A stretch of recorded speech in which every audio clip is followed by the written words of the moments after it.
Good afternoon, everyone. Welcome to the Monday, October 14th, 2024 open session meeting for the Kent County Public Schools Board of Education.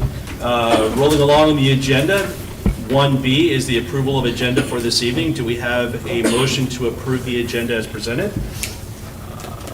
I'll make the motion. Ms. Sullivan has the motion. Do we have a second? I'll second. Mr. Rhodes has a second. Any questions or comments? Hearing none, we'll go ahead and call for the vote. All those in favor? Aye. Aye. Opposed? Hearing no opposition, the motion passes. Thank you. The next item on the agenda is to move to closed session. Excuse me, the Kent County Public Schools Board of Education members, this board, Dr. Mary McComas, the superintendent, Dan Hushin, supervisor of human resources, Adam Costas, legal counsel, and Gail Manley, executive assistant to the superintendent, will move to closed session under General Provisions Article 3-305B. The first portion of that is Section 1. The topic involves applicants for new hires, resignations, volunteers, transfers, extra pay, extra duty, and any other personnel matters.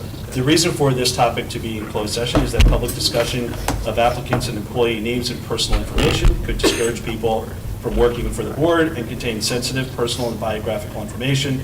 Personnel information is protected from disclosure under the MPIA. The next section reason is 3-103A1I.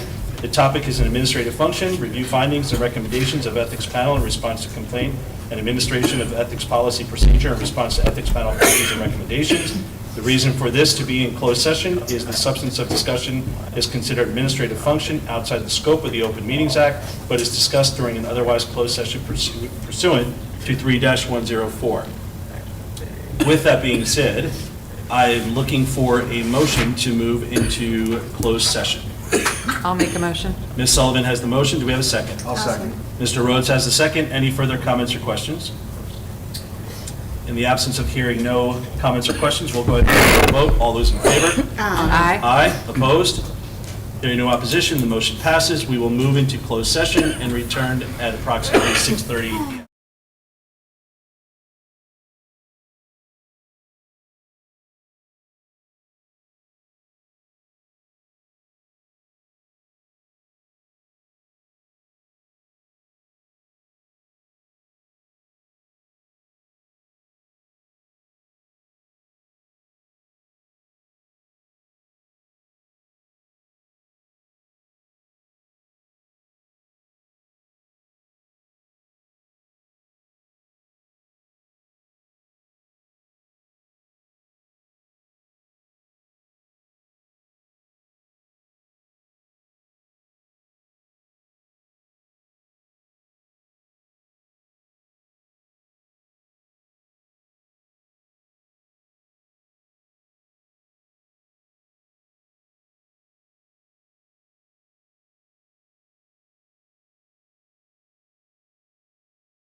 14th, 2024, open session meeting for the Kent County Public Schools Board of Education.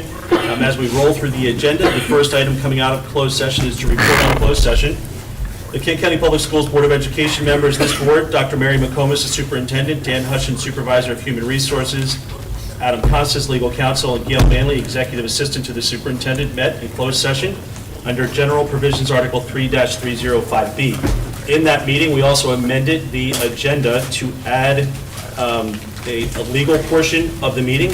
So when I report on the topics and discussions, if you were not watching at the beginning, you will note that we have added by vote an additional topic of which we had. So we met 3-305B1.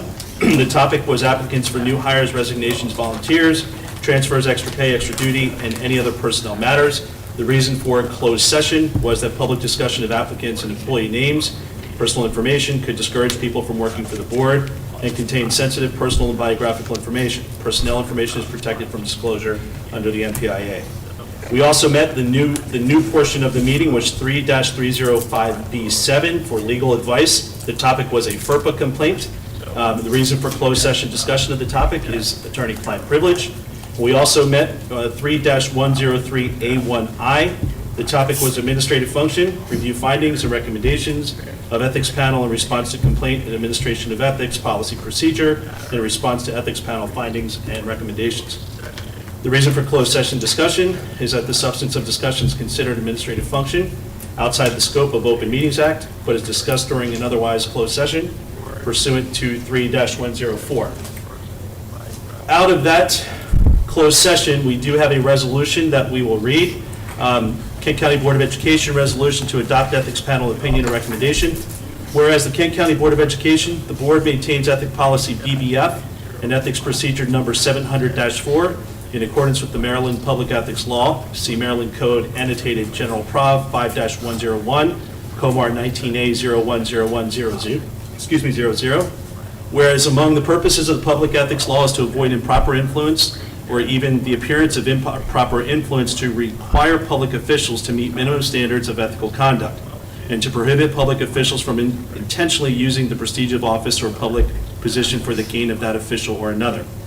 Whereas pursuant to Kent County Public Schools procedure number 700-4, the ethics panel of the board is authorized to review complaints alleging violations of the board's ethics policy BBF. Whereas procedure number 700-4H provides that if a complaint is not dismissed by the ethics panel, the panel will review the complaint and make a determination as to the merits of the complaint. And as a part of the review, the ethics panel will review any relevant documents, hear from complainant, respondent, and any other relative witnesses, and make a determination based on the preponderance of the evidence.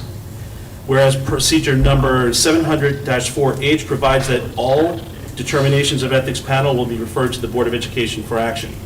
Whereas an ethics complaint was filed against board member Aretha Dorsey on May 24th, 2024, alleging that Ms. Dorsey engaged in behavior that the complainants perceived as intimidating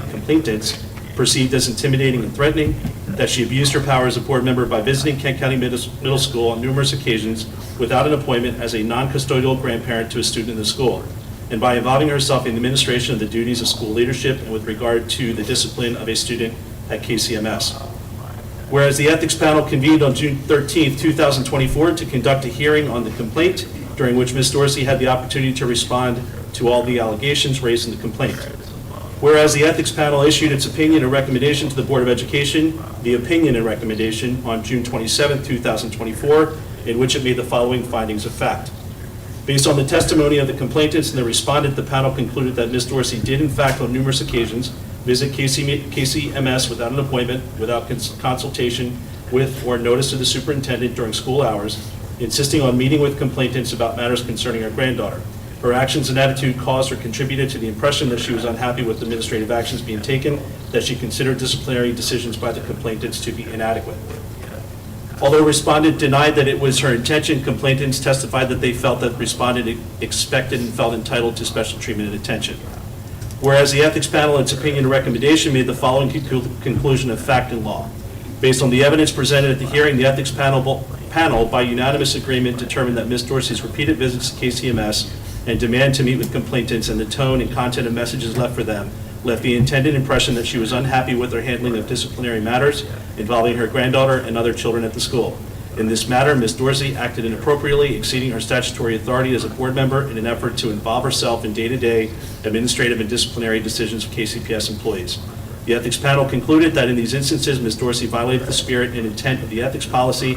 A county board authority does not extend to the day-to-day operations of a school system, as that is the responsibility of the local superintendent. See Maine, Maryland School Law, Desk Book, Section 135. Whereas the board has carefully considered the opinion and recommendations of the ethics panel and has provided Ms. Dorsey with notice and an opportunity to be heard both in hearing before the ethics panel and before the board in its review of the ethics panel opinion and recommendations. Now therefore, be it resolved that the board accepts the findings of fact and conclusions of law contained in the opinion and recommendations of the ethics panel with regard to the ethics complaint filed against Ms. Dorsey and finds as follows. 1, Ms. Dorsey acted inappropriately in her multiple personal communications with the complainants as described by the ethics panel. 2, the board directs Ms. Dorsey to refrain in the future from any further such activities. Dated October 14th, 2024. Outside of that, closed session was for information and discussion purposes only. No action was taken. Personnel actions will be voted upon by this board in Section 4 consent agenda this evening. Okay, we'll move on to the next portion. Ms. Swanson, would you lead us in the Pledge of Allegiance, please? Pledge allegiance to the flag of the United States of America and to the republic for which it stands, one nation, under God, indivisible, with liberty and justice for all. Thank you. The next item on the agenda is number 4, consent agenda. There are 4 items listed in the consent agenda. 2 of these items, the student member of the board will be able to vote upon. Those are the approval of minutes for September 9th, 2024 open session and the minutes of the September 28th, 2024 board retreat. 3, sorry, there's another one there, correct? Policy GBAA, sexual harassment. 3 out of the 4, apologies, Ms. Swanson. I'm looking for a motion to approve the consent agenda as presented. I'll make a motion to approve. Ms. Sullivan has the motion. Do we have a second? I'll second. Ms. McGee has the second. Are there any further comments or questions? Hearing none, we'll go ahead and call for the vote. All those in favor? Aye. Aye. Opposed? Ms. Swanson? Aye. Aye. The ayes have it. The motion passes. Thank you, everyone. Appreciate that. Okay, we're going to move into public participation. Ms. Gale? Okay, as Ms. Gale is bringing that up, we'll read a short comment. Speakers should limit their comments to 3 minutes. Comments about the actions or statements of individual staff members are not appropriate for public comments and should be referred to the superintendent of schools or processed through available channels. If submitting written testimony, speakers are requested to provide a copy to the president. Please remember that this is an opportunity for the community to address the comments to the board. It is not an opportunity for dialogue. If you have questions that need an answer, please contact the superintendent or write a letter to the Board of Education and a response will be sent back to you. I have 2 cards here. I'm going to time as soon as you begin at 3 minutes. At 30 seconds, I'll just give you a notice that the portion is over. Okay, the first person is Nancy, is that correct? Nancy Harrington? Great, please.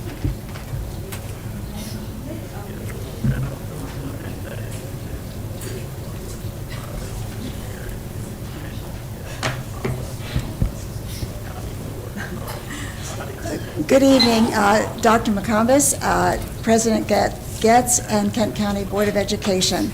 I am Nancy Harrington, President of the Kent County Retired School Personnel, and with me tonight are a group of dedicated retired teachers. We are here today to share a little bit about our association and how we, as retirees, advocate, serve, and connect with our community and our schools. Many of our members are volunteers in the community, Home Ports, Commission on Aging, the Hospital Auxiliary, the new Animal Shelter, Lions Club, and I can go on, various church committees. We also donate money to our food pantries in the community, as well as the Lions Club Christmas fundraiser. Our association has placed 3 little libraries around the county. We've supplied several hygiene items to schools. We've also supplied clothes to the nurses' room in each school. We've donated picture books called Emerald and the Dolphin, which to the 3 elementary schools.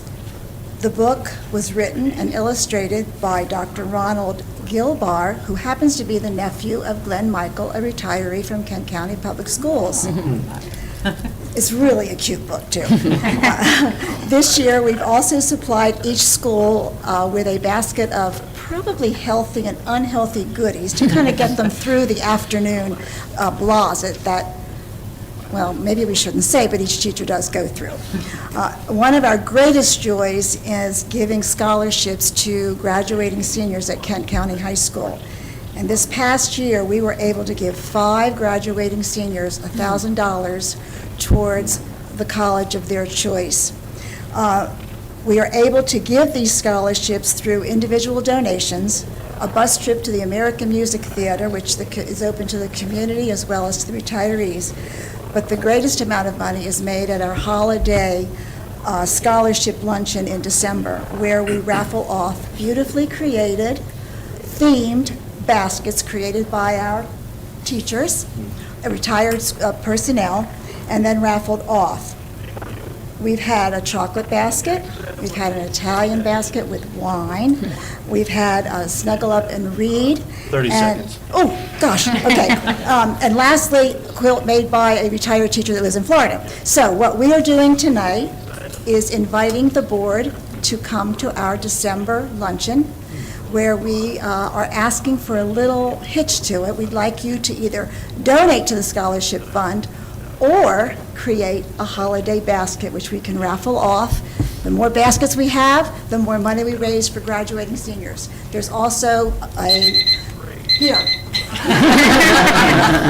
Here's your invitation. Thank you. There you go. Thank you. Well, that goes fast. Thank you, everyone. Thank We appreciate it. Thank you.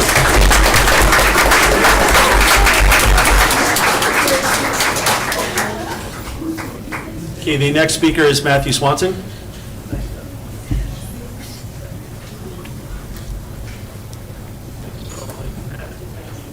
Hello, friends.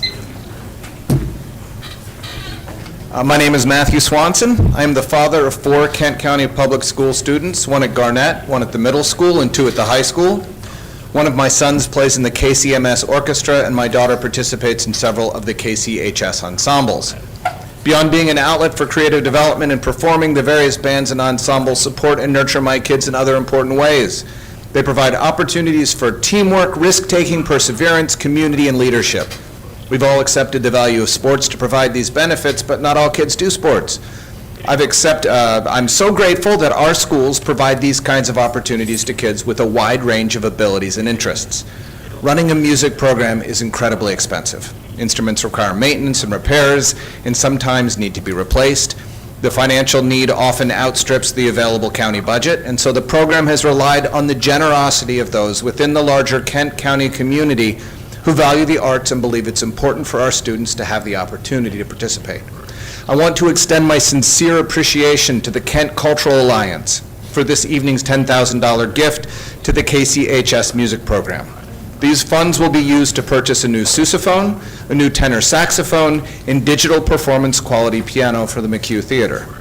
This difference-making gift comes on the heels of another $15,000 gift that has supported music department needs across the district, including a teaching piano for Rock Hall Elementary, a vibraphone and marimba for the KCMS, and a baritone sax for the high school. Music and the arts at large are a critical aspect of a complete Kent County Public Schools education.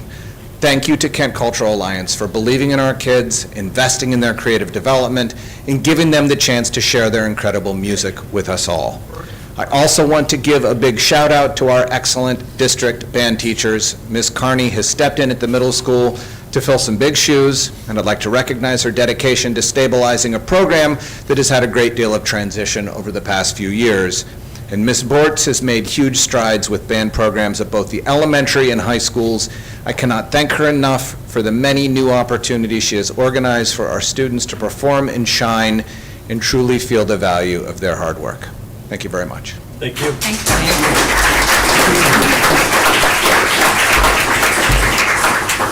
you. Okay, next we will go into the superintendent's report. Dr. McComas. Good evening. First, I want to ask everyone, what have you discovered lately about Kent County Public Schools? And I want to thank Mr. Swanson for helping you discover some new information tonight. I want to share with you the things that I have been discovering and will continue to discover. I'm pleased to report that our overall student attendance for the month of September as a whole district was 95.8%, which is extremely high and exceeds the state standard of 94%. But I, in particular, discovered and want to shout out that our middle school had the highest attendance at 97.23%. Think about that. 97% of our middle school students attended school every day in the month of September.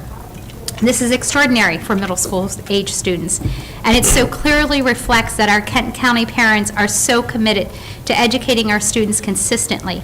And while attendance data may seem mundane at first, it is in fact a vital sign and an early indicator of academic engagement on a rigorous road towards achievement, and it is the first important step. So our Kent County parents consistently send their children to school and are rightly proud of their children's accomplishment. And I continue to discover how extraordinary our Kent County community members support our students. Shortly in this agenda, we will celebrate the robust support network our students experience every day by a good number of our employees being with us and our Golden Anchor Awards. We'll also recognize a generous donation supporting our music education, which I think we just heard about. And we'll also recognize apprenticeship partners who provide authentic career experiences for our young adults so they can get out there and know what it's like to work in a real environment well beyond our classroom walls. And furthermore, our sixth grade students most recently engaged in an immersive outdoor environmental education experience at Echo Hill, in which they examined the presence of microplastics, collecting evidence, graphing the data, and formulating innovative solutions. And in doing this, our Kent County students gain a competitive edge for their generation in leading environmental preservation, conservation, and innovation, living out our values here in Kent County about the environment. I continue to discover the deep desire of our Kent County residents to uplift our students and our school system, as evidenced previously. And to that end, I will begin hosting a series of community conversations starting this Wednesday at Galena Elementary School, in which I am personally inviting each of you and asking you to bring someone with you and to engage in our dialogues to help us plan forward. We will use the World Cafe dialogue process. So it's not going to be me talking at you. It's going to be people, neighbors, and parents and employees talking to one another about what we want to see for our young people and for our community. And the main topics that we'll be talking about is strategic planning related to instruction and wraparound supports for students, budget and facilities planning.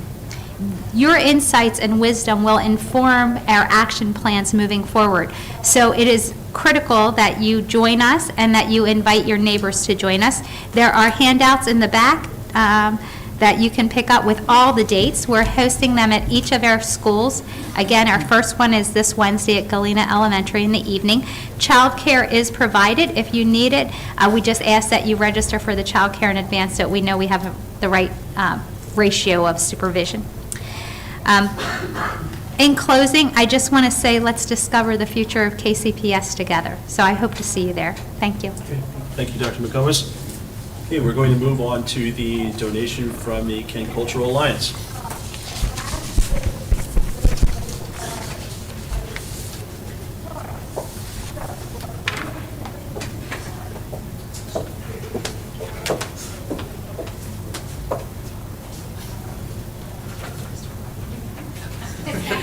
Good evening, everyone. We are all here tonight and extremely happy with what Mr. Swanson so eloquently stated earlier. Without the generous support of our community, we would not be privy to the amazing advantages that our students have seen and the generous donation that the Kent Cultural Alliance has provided. So tonight, as you heard, our music students in particular are going to be recipients of this gift through various instruments, and this is only really, again, a second step and a beginning to see that our teachers and our students get what they need in terms of the arts. This is an arts community. There's a lot of pride in the arts, and thank you to people like John who have gone out of their way to see that our students get what they need. So would you like to go next, Dr. McComas? Okay. So, again, thank you. This just is more testimony to the extraordinary community that our children and our families experience.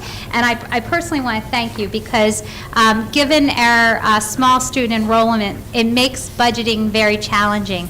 And it's a true testament that as a community, we refuse to allow fine arts to be marginalized. And we could not continue to offer the programming and the resources that we do without our partnerships. So please know this matters, and we are deeply grateful. So thank you.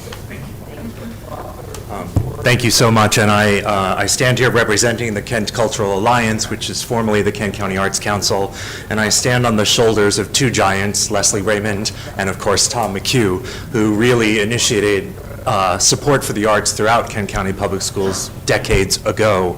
We're happy to continue that tradition. We do that also through the support of funders and partners of our own.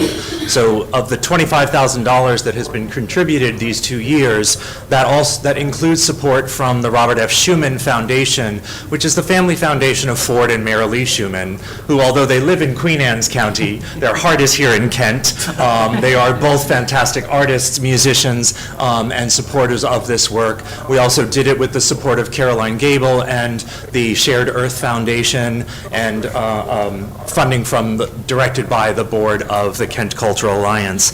I do want to just say that this is supplemental and not meant to supplant. And I think that that's key to our partnership. We know that you do the best you are able to do with the resources that you have. We are happy to continue to build upon that. We don't ever want this to be seen as something that can take the place of funding already set aside for the arts, because we've got to collectively maintain that commitment. Hopefully our partnership with you will instill other partnerships around the county in various subject matter and various areas, and know that Kent Cultural Alliance will always be there to advocate for the Kent County Public Schools, whether that's at the county, state, or even national level as you need, because we believe in the power of arts education. Thank you. Thank you. Thank you.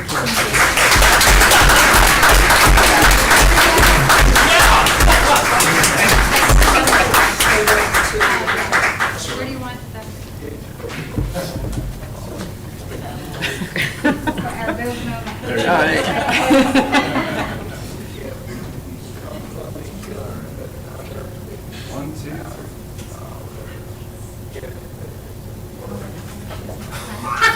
Okay. Thank you. Thank you, Okay, John. this is an action item, so we do need to just kind of close the loop here. The administration is requesting board approval for the Kent Cultural Alliance music donation in the amount of $10,000. Do we have a motion to approve? I'll make a motion to approve. Ms. Sullivan has the motion. Do we have a second? Second. Mr. Rhodes has the second. Any comments or questions? Just thank you. Yes, absolutely. Okay, hearing no other comments or questions, we'll go ahead and call for the vote. All those in favor? Aye. Aye. Opposed?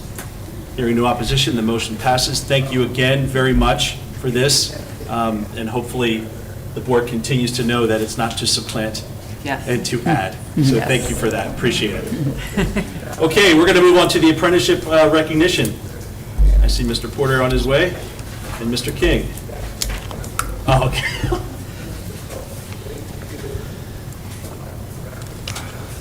Good evening, President Getz, members of the board, Dr. McComas, apprentices, family, and local business partners as well. Apprenticeship Maryland is one of 11 career and technical education pathways that's offered by Kent County Public Schools. Currently, we do have 7 students that are enrolled in the Apprenticeship Maryland program. These students are receiving industry-aligned training at local sites such as Dixon Valve, Chesapeake CNC Manufacturing, Modern Stone Age Kitchen, Greenscapes Land Care, Brickwood Homes, and Owings & Sons, To enter the apprenticeship, students, employers, the school system, and their parents must sign an official apprenticeship agreement, which we are doing tonight. This year marks an exciting milestone for our students as they prepare to enter the world of apprenticeships. This moment is not just about signing agreements, it's about opening doors to new opportunities and experience that will shape these young people's futures. I'd like to take a moment to address each of our apprentices. As you take this step, remember that you're not just committing to a program, but to your personal and professional growth. Each of you, through these apprenticeships, will apply what you've learned in the classroom to real-world situations. You will develop essential skills. You will build connections that will last throughout your career. KCPS leadership encourages you to embrace this journey with enthusiasm, ask questions, seek guidance from your mentors, and be open to learning. The path ahead may have challenges, but with your determination and resilience, you each will thrive. Congratulations to each of you on this significant achievement. We can't wait to see where the journey will take you. And with that, I will introduce the apprentices and their host sites. Apprentices, when called, please approach the signing table where Mr. King, the KCHS Career Counselor, is positioned, along with your parent and apprenticeship host site. So we need each of those entities to sign. Once you have signed, you may return to your seat. There will be a group photo of the apprentices and their site hosts immediately following the signing in the fishbowl just down the hallway, and I'll join you there. So again, when your name is called, you, your parent, and your apprenticeship host site will want to walk behind the table there where you'll see your contract and sign on the appropriate space. To begin, we have Maxwell Schofield, manufacturing apprentice at Dixon Valve, who will be joined by his parent, along with Ms. Jennifer Proudfoot, Human Resources Manager, and Mr. Eric Lemon, Manufacturing Training Manager at Dixon Valve.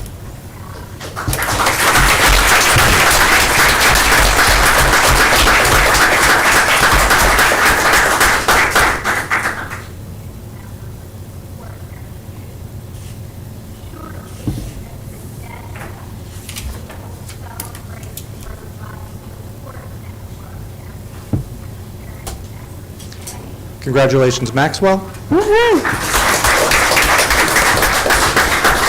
Next, we have Layla Johnson, Hospitality and Restaurant Management Apprentice at Modern Stone Age Kitchen. She'll be joined by her parents,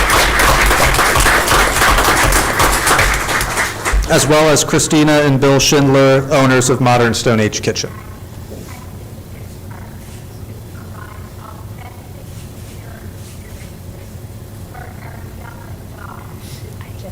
Listening to his book, Eat Like a Human.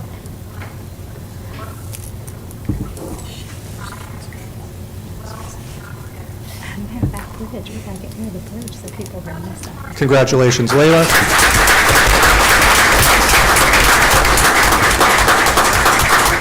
Next, we have Heather Bilbro, Hospitality and Restaurant Management Apprentice, also at Modern Stone Age Kitchen. She will be joined by her parent and Christina and Bill Schindler, again, owners of Modern Stone Age Kitchen.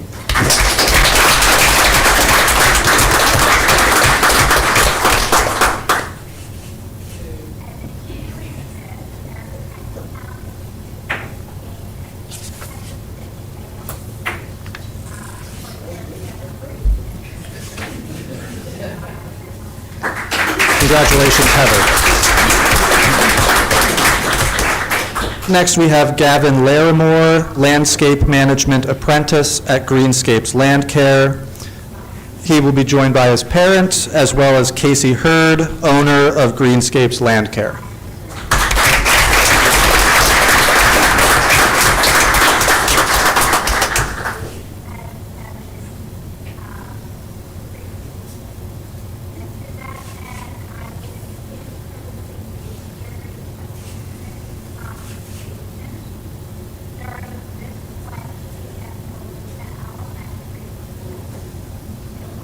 Congratulations, Gavin.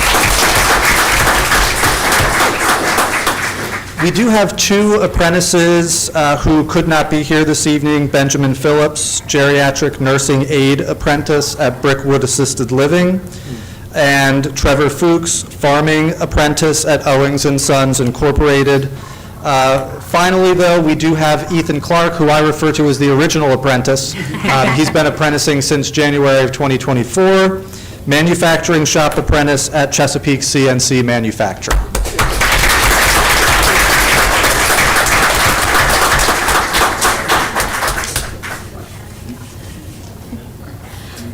But again, thank you to all of the families that could be here this evening, the apprentices certainly, and then our local businesses without whom this would not be possible.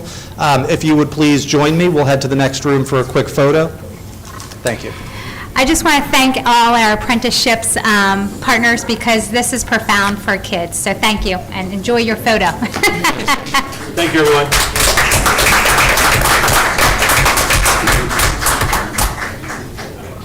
Give me a second. I liked how the young man who's been apprenticing, did you see how he carried himself? Like, yeah, like mature and yeah. Okay. Next, we will move into the Golden Anchor Award, and I see Ms. Stewart and Mr. Hutchin are ready to go. Growing up young man. Thank you, President Getz, Dr. McComas, school board members. Tonight, we are honored to be here as we start up our Golden Anchor Awards for the 2024-2025 school year. To join me this evening, I have our Director of Finance, Lisa Stewart, joining me as we recognize a very, very special group of employees who, without a doubt, go above and beyond each and every day during the school year as well as the summertime to ensure that our students in our school system are fed.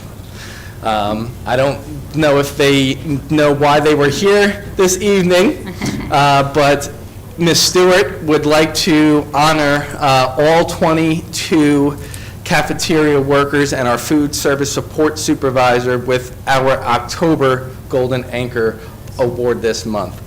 We would like to call each one of you up individually. You will stay up here. I know all of you are not here in attendance, but we will call all of you up, and then we will take a nice group photo.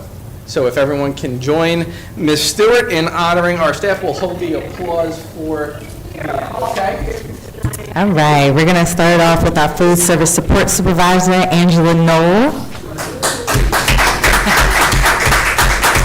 Shelly Atkinson. She is at our high school. Dawn Bach, who is manager at our middle school. Ellen Bryden. Christine Cox. Lisa Crabtree. Heather Duncan. Tammy Ford. Morgan Glenn. Faith Heinfield. Roxanne Henson. Amanda Jackson. She's our manager at Galena. Linda Kerr. Jeannie Macchione. Mary Macchione. Toy Matthews. Helen Merson. Teresa Nelson. Nisa Paris. Kathy Smith. Doreen Walker, and Nancy Wessel. Thank you all so much for all you do for Kent County Public Schools. I think we're going to just, there's Mr. Corey, guys.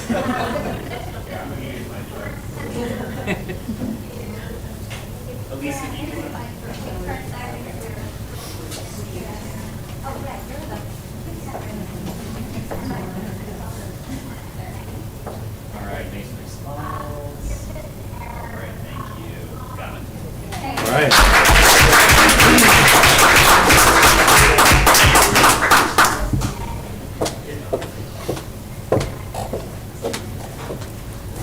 Very good.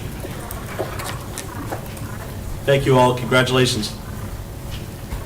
Okay, the last item in the superintendent report is the 2024-2025 board negotiating team. Thank you, President Getz, Dr. McComas.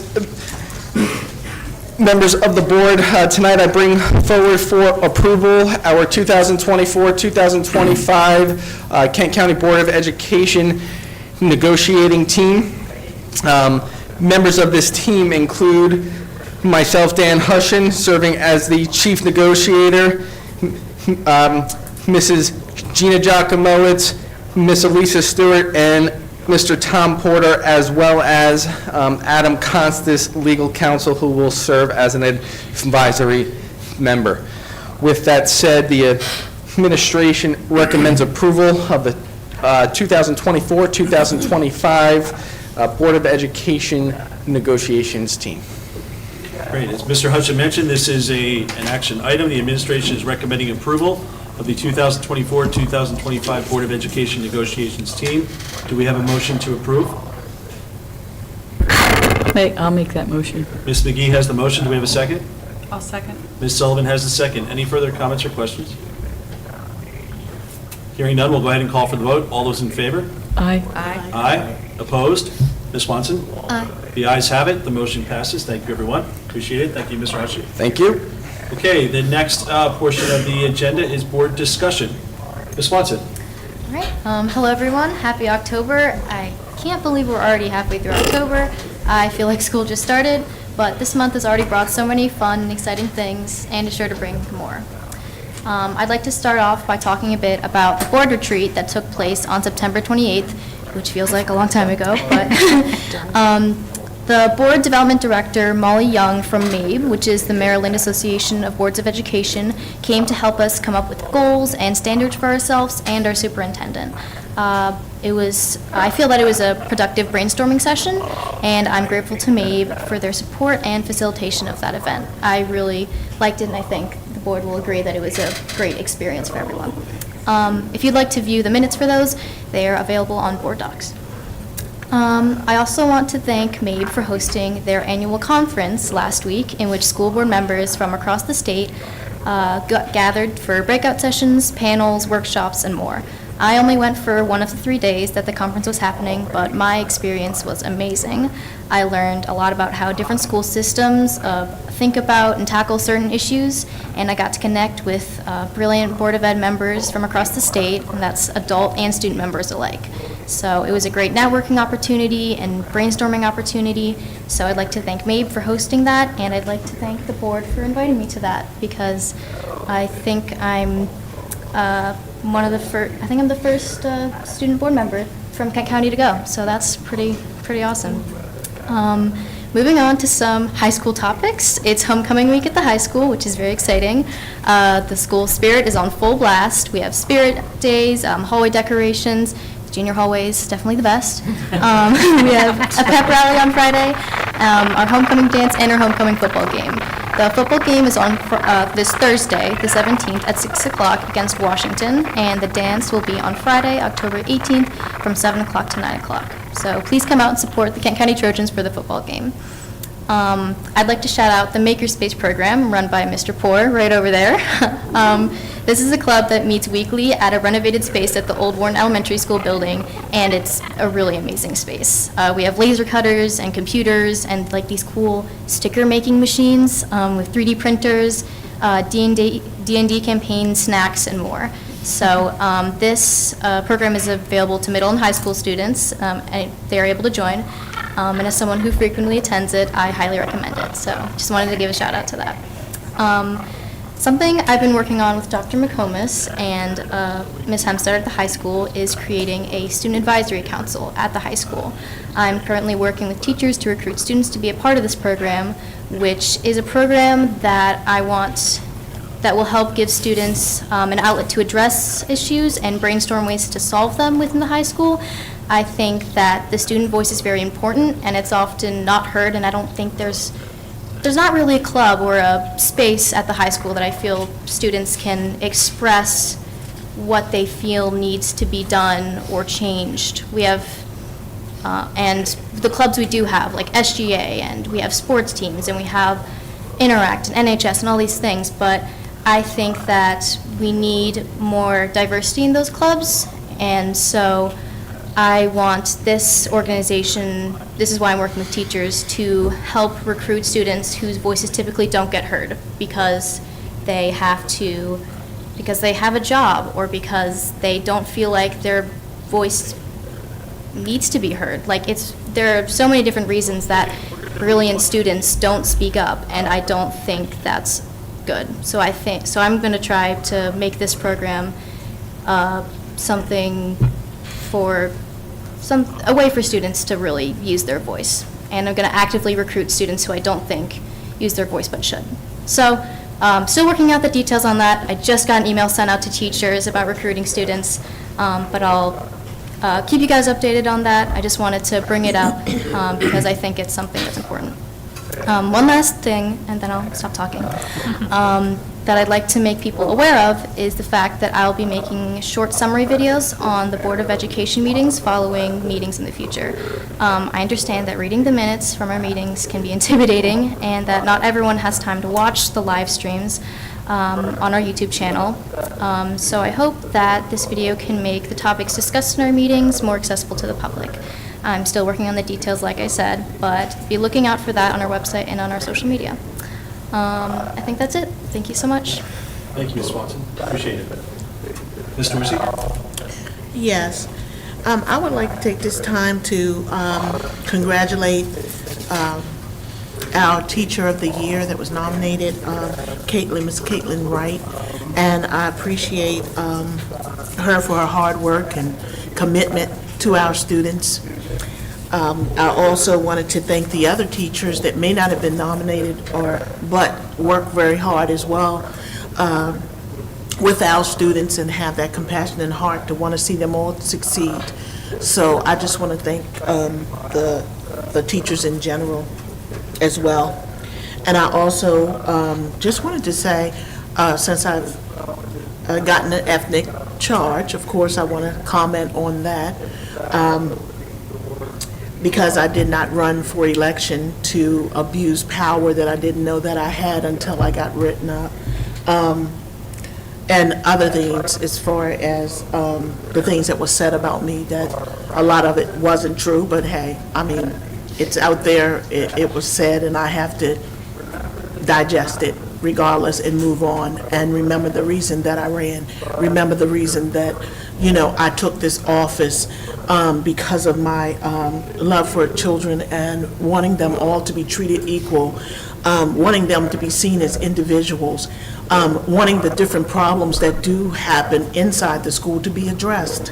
And I was not trying to do anything with day-to-day administration, but my granddaughter being bruised when coming home to my home, and also me being called by administrators on the subject, and them inquiring with me, which after the fact, it was like I had done something wrong, okay, but I was being called. And when I would go to school was just to answer those bullying situations, which generally every time that I showed up, there was a bullying situation, and they were repeatedly not being answered. And I did communicate with Dr. Couch as well. But, I was never written up until May. This bullying started September the 6th, the first day of school. And I would just, when I ran on some of the same topics, and bullying was one of them. I believe that bullying should be addressed in every situation for every student. It shouldn't matter what they look like, where they come from, or who they are, but they're human. And I just believe that it needs to be addressed. And as far as me being a grandmother, I'm going to sit right here and tell you, they say you cannot take off your hat as a school board member. I wasn't trying to take it off or put it on, but I can tell you that for 39 years I have been a mother. For 17 I have been a grandmother. For 11 I've been in the school helping with my grandchildren, 11 straight years, never been a problem. 34 years altogether with my children. And I have never come into the school and acted out or had a bad tone. I can't help how someone may perceive maybe when they don't want to answer a question or fix a problem, but I can tell you that I did not disrespect anyone. And I will not stop being a mother or grandmother just because I ran for the board. I will still be it. If I cannot be a mother or grandmother, then I don't need to be up here. I don't. And this thing has hurt me, but it's not about me, it's about the children. So I will continue to go on and try to make a difference. And I also will pray for those who put the lies out, because I really believe that when you know that something didn't happen and you say it did, then it's not me you have to answer to. It's the good Lord that you have to answer to. And I have to remember that He fights my battles. I don't fight them. So I don't have anything against them. They did what they had to do, and I have to do what I have to do. And that's to continue to sit here and to continue to make a difference. That's all I have to say. Thank you, Ms. Dorsey. Ms. McGee? A couple of things. I'll start with the most immediate things. First of all, I want to thank the Kent Cultural Alliance for that incredibly generous donation, which is on top of the $15,000 we got actually earlier. I think it was still in the 2024 calendar year. So thank you very much for that. Also, I thought the apprentice signing ceremony was so cool, and it sort of underscores the commitment that both the apprentice, the sponsoring organizations, and the students have, and people just don't appreciate really what Kent County has to offer in terms of a really cool program like that. Last week was the Maryland Association of Boards of Education conference, 3 days in Annapolis.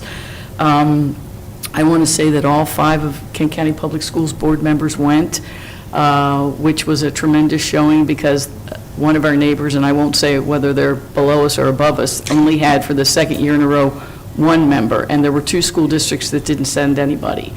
And it's a good networking thing. It's eye-opening to see how other school districts approach problems that are similar problems that we have, but the solutions are very different.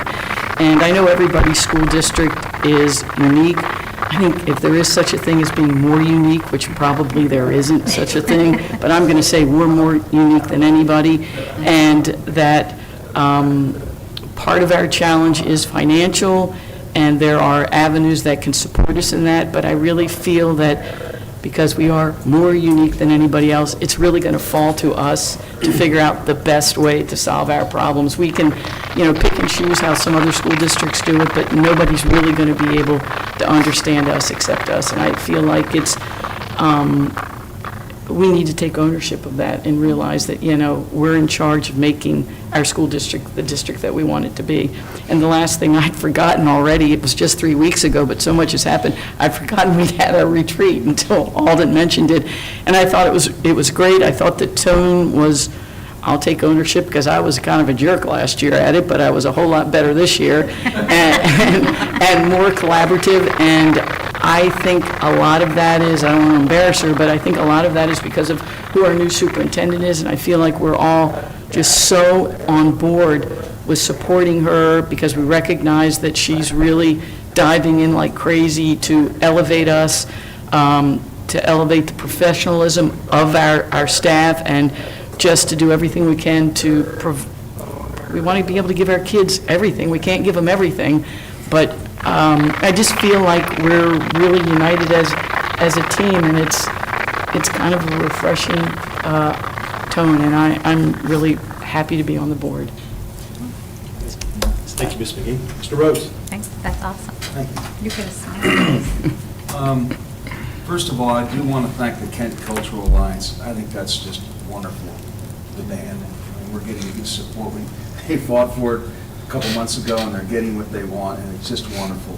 Also, this apprentice program, we need to focus more on that in this county. We have so much to offer here. Look at all the programs we have. I mean, that's something I think we can really grow around this county. I went to the MAID and the retreat, and yes, it was a little challenging last year. It's great this year. This year was much better. And And Dr. McComas, I'm glad that things are changing around here. I'm hearing a lot of great things. The honeymoon won't be over for a while, but you're just doing a great job. And also, please, everyone, go to the Galena, or all these events you're doing. We need to get public participation. We need people to come out and show up and ask you questions or ask the school what you need to do. I think it's important, because a lot of times we have these meetings and not many people show up. So maybe we should offer like hard-shell crabs or something, something. But I just hope that that's what well attended. I would do. So thank you for all you're doing. Thank you. Thank you, Mr. Rhodes. Ms. Sullivan. I don't have much to add over what everybody else has added. I also attended the Teacher of the Year event, which I thought was my first time attending, and I thought it was wonderful that we had a finalist for the state. I just want to congratulate Ms. Wright again for making it far. And it was, even though she didn't win, it was truly an evening full of celebration and just pride and just full of joy. I was also able to attend the MABE conference last week in Annapolis, and it was great to meet up with other board members across the state, some that I had met before, others who I had not met, who were just getting started. And again, the big topic, of course, was the blueprint and how we're all going to manage the blueprint. So it was interesting to hear what some schools are doing, what other districts are doing, to see what we can incorporate. And like Trish said, because we are the most unique, to see what really would suit Kent County and what our students need. And as everyone has been saying, please attend the community conversations. I had a couple people reach out to me and say, well, I don't have kids in school. Well, it's not about whether you have kids in school. You have been in school yourself. You have people that you employ to work for you in your home. You have people in the community that you visit. Our students are going to be those people one day, and we would like your input in how to make the best community here in Kent County. So I plan to attend the Galena Elementary School meeting on Wednesday. Likewise, I want to thank the Kent Cultural Alliance for their support and their partnership and their understanding that we need to be accountable for how we are funding our arts programs, and we appreciate what they can supplement. And then on a slightly different note, I just want to inform the public that the League of Women Voters is holding a forum for Board of Education candidates on October 22nd at 6 p.m. at Chestertown Presbyterian. So, thank you. Great. Thank you, Ms. Sullivan. Just a few notes to add. I also want to express my appreciation to the Kent Cultural Alliance, as well as all of the employers that were here tonight. I mean, it is so fascinating to have that support with such a small school system, as Mr. Rhodes mentioned as well. There's still more room, and we would encourage and certainly welcome any additional participation from the community. Looking out into the audience and folks that do participate and volunteer and serve, thank you. But really looking forward to having those expanded partnerships. Definitely want to just piggyback on the Teacher of the Year Awards, and just, again, in speaking with Ms. Wright, she was amazing. And I will say, in the 8 years that I've attended that gala, 5 of those years were to the far right along the wall. 2 of those years were to the far left. So when I arrived, I actually automatically went to the walls to find our table, and we were actually right up front, in front of the stage. And it was just so great to see, the procession in with the superintendents and the Teacher of the Year candidates, but also the support that she had from folks in this room. Thank you for being there, for folks from the middle school and fellow teachers. It was truly a great event. The food, but otherwise, it was just a great event to have everyone there and be a part of that. And so I want to thank you all for that support. I do also want to talk about the MABE conference. It was slightly bittersweet for me, because that was one of my last duties as a board member, not just in this space, but across the state. I was very fortunate to say goodbyes to a lot of people and administer the oath for the new board. But I want to say the one thing that really impressed me the most was Tuesday morning, when you arrived, Ms. Swanson. I had the opportunity to sit with Ms. Swanson and Dr. McComas and have breakfast. And it was one of the most enlightening and just joyful moments that I had at the conference, outside of all the gook and saying goodbye to people across the state. But I was truly impressed. And I just want to thank you for representing. You did a great job. I had folks from across the state, different school systems, come up to me and tell me how pleasant you were, and curious, and just really engaged. So thank you for that. You represented us extremely well, and I just appreciate that for me, for the board, for the school system. I mean, you truly, truly set the mark for future student members of the board. So thank you, Ms. Swanson, for Thank you so for that. much. Yeah. Thank you so much. I really appreciate it. I mean, from the far reaches of the state, people coming up to me, wow, Alden, she's pretty impressive. I said, well, she comes from good stock. So it was just really great to see, so thank you so much for that. And in that space, one thing we did talk about, and you were very curious in asking Kent County's engagement, to have all 5 candidates, or not candidates, 5 board members there, and the student member of the board, is insane. It never happens. In the 67 years of MABE's existence, there have only been 3 MABE presidents that have been from Kent County, and attendance is very light. So thank you all to the board as well for being there. I had received some great comments, thoughtful conversations, just really great stuff, and it's just really, it's pretty cool when people come up and say, hey, you guys do have a board. And they're pretty great, so thank you all for that as well. And again, this week, if you get a chance, homecoming, enjoy, it's fun. Go out and support the players and the cheerleaders and everyone, and to see crazy people like us just kind of hanging out and have a good time. So thank you, everyone. Appreciate that. Okay, we're going to go into education services, and we are going to move into the September 30th student enrollment count. Dr. Walker.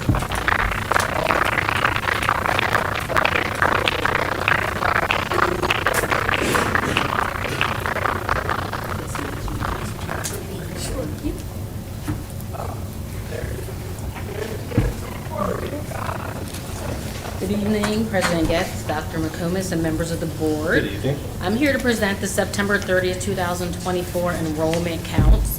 These numbers are unofficial, as MSDE must review our enrollment and decide the number of students for which we will receive funding. Work in progress. This year, we gained 122 kindergartners, and for 2024, we had 142 graduates, which is a natural roll-up, which was an automatic decrease of 20 students. I'm going to skip this slide and come back to it. This summer, between July 1 and September 30th, we had 63 new student enrollments. You can see where those enrollments originated from. 18 from another Maryland public school, 20 from another state, 11 from a local private school, 5 from a Maryland private school, 5 foreign exchange students, 3 came back from homeschooling, and 1 considered an other kindergarten program that's not represented in the top numbers. In terms of withdrawals, as you can see, we had more withdrawals than we had enrollments. We had 95 exits, 41 transferred to another Maryland public school, 23 transferred to another state, 4 transferred to a Maryland non-public or private school outside of Kent County, 12 transferred to a non-public or private school within Kent County. We had 4 students come from a foreign country. 1 whereabouts unknown, and that usually happens if there's an 18-year-old that stops attending, and we make lots of contact with the family and the student, and if they don't respond, we have to disenroll them by September 30th. I'm sorry, I take that back. I misspoke. Whereabouts unknown is a student who's not 18 that we're looking for, and we haven't been able to locate them, but we continue to locate them. It's the lack of interest. You see 4 lack of interest. Those are the students who are 18 or above, who no longer wish to come. We try to get them to come back because they're allowed to come to school until 21, especially if they have special needs. But if we do have to disenroll them by September 30th if we can't make contact with them. And then we had 5 transferred to homeschool. Any questions so far? Yeah, so the 41 who transferred to another Maryland public school system and the 23 who transferred to another U.S. public school system, 64, I mean, it sounds like 64 people or 64 students moved away. They moved out of the county because otherwise they wouldn't be able to transfer to the other school system. Correct. Is that correct? Yeah. Okay. They're very transient. That was my exact Yes. question. Yeah. Okay. Okay, thank you. No problem. There you go. Great So, minds think alike. These are the number of students we have in private schools. Now, it says an increase of 71, but that's a little bit debatable because last year, we did not receive information about 9th, 10th, 11th, and 12th grade students in private schools. This year, when we send the email out asking for those students, we ended up getting 11th, 9th grade, 8th, 10th grade, 12th, 11th grade, and 10th, 12th grade. So I'm trying to decide, did they just not report it to us accurately, or because they're from Gunston School? So I'm assuming Gunston School was still around. So that increase, even though without the high school students, there would still be an increase, but maybe not of 71. So the key increases were in kindergarten and first grade, which makes sense to me. If you're going to send your kids to private school or homeschool, a lot of parents do it in the beginning. Also, fifth and sixth grade had pretty significant increases. So you mentioned Gunston School, but Gunston is outside of Kent County. So these private schools include which schools? So I don't have it in front of me what those schools are, but I didn't write it down and bring it. It's okay. I can't remember because I'm not from Gunston, but I do have it on my I know desk. St. Peter and Paul has at least 2 Kent County kids. And there's another one, I can't think of the name of it, that has a lot of our kids. And also, Does it include boarding schools, like a St. Andrews in Middletown, or St. Mark's or Caravel Academy? Because they're all schools that draw some of So- our kids. so I don't remember the names right off the top of my head, but we send it out to all of the, I'm not going to say we send it out to every private school in Delaware or, in the neighboring states. But the main ones where our students attend, sort of like Gunston and even Chestertown Christian Christian School. Academy, yeah. Yes, so they have a homeschool program, but they also have a private school program. Yeah. So the more typical ones. Okay.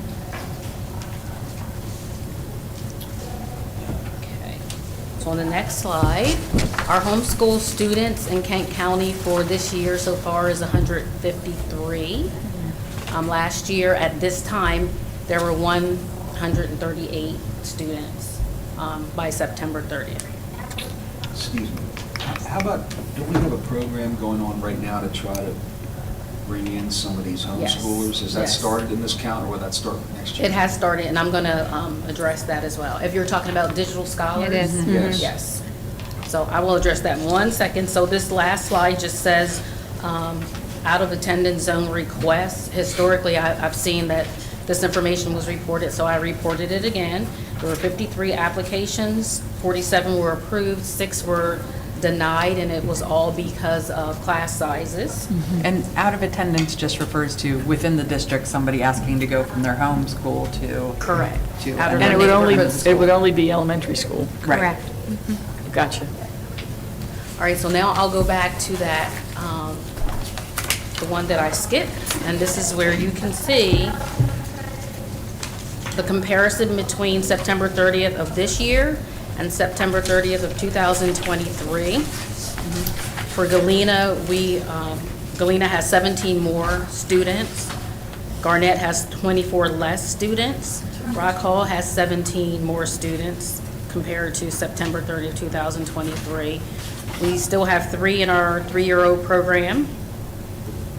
Kent County Middle School has a gain of, has a decrease of 44. And Kent County High School has a decrease of 17.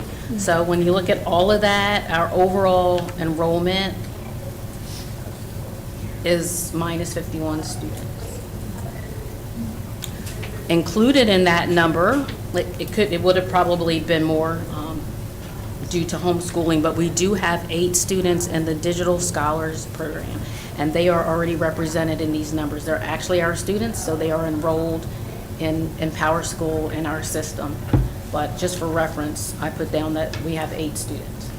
So that's, Mr. Rhodes, your question around our program. That's the Digital Scholars down here, so it's brought in 8 students to our school system. Is that, excuse me, No, go ahead. Is that included in this 51? Yes. Yes. What's the difference between the Digital Scholars Program and the Blended Learning Academy? So the Digital Scholars Program, we offered it only to students who were previously homeschooled to increase okay. enrollment, and they are full-time virtual. Okay. For Kent Blended Learning, they have to show up It's a hybrid? face-to-face. It's Yeah, that's what I hybrid. thought, yeah, Yes. okay. And during the week, they log on and have direct instruction from teachers, our So, teachers.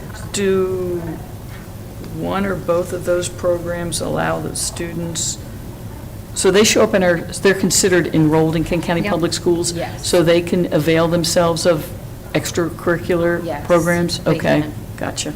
And the enrollment for both of those, is it also rolling enrollment? So they could enroll at any time during the school year? So for Kent Blended Learning, that's a yes and a no. Yes, we try to do it by the marking period or the Okay. semester so that it's a smooth transition. Gotcha. For Digital Scholars, our cutoff was September 30th. Okay. So that is no longer open to students. Okay.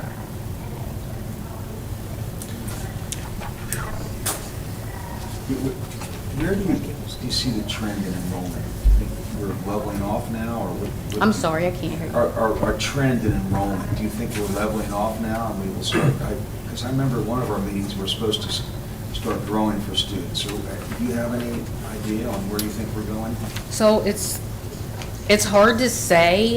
In these numbers is also students who are in housing transition and like they move in and out of the district.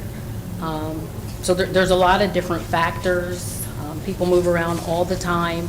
Our enrollment will probably increase, but the difference is our September 30th enrollment is What the state looks at. it's what they look at for funding. So I know we'll end up with more students. Will we be funded for those students? That's a different story. So, I'm sorry. In the middle school, we're down 44 students. Do you know which grades had the most that? not in front of me, I have all of the withdrawals. Yes. And I can pull that report up at a later time, and if that's what you want to see. I don't have it in front of me tonight, but if you want to know where students are disenrolling, I don't know how much information it will give you. It just depends on what the situation I'm is. just looking at the number and where it took the greatest effect of the sixth graders, seventh graders, eighth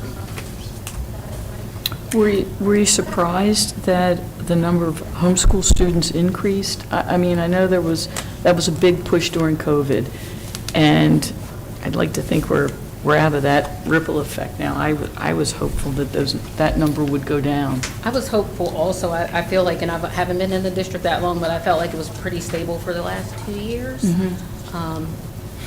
Just for different reasons, but like I said, kindergarten, there must have been like a birth explosion at some time, because a lot of the new homeschool and enrollments Are the little guys? Yes, are the little Okay. guys. I'll just comment that, one, it is a national trend that when people choose to leave public schools for other options, that you do see that nationally at the middle grades. It is typical that once families leave, they don't typically come back.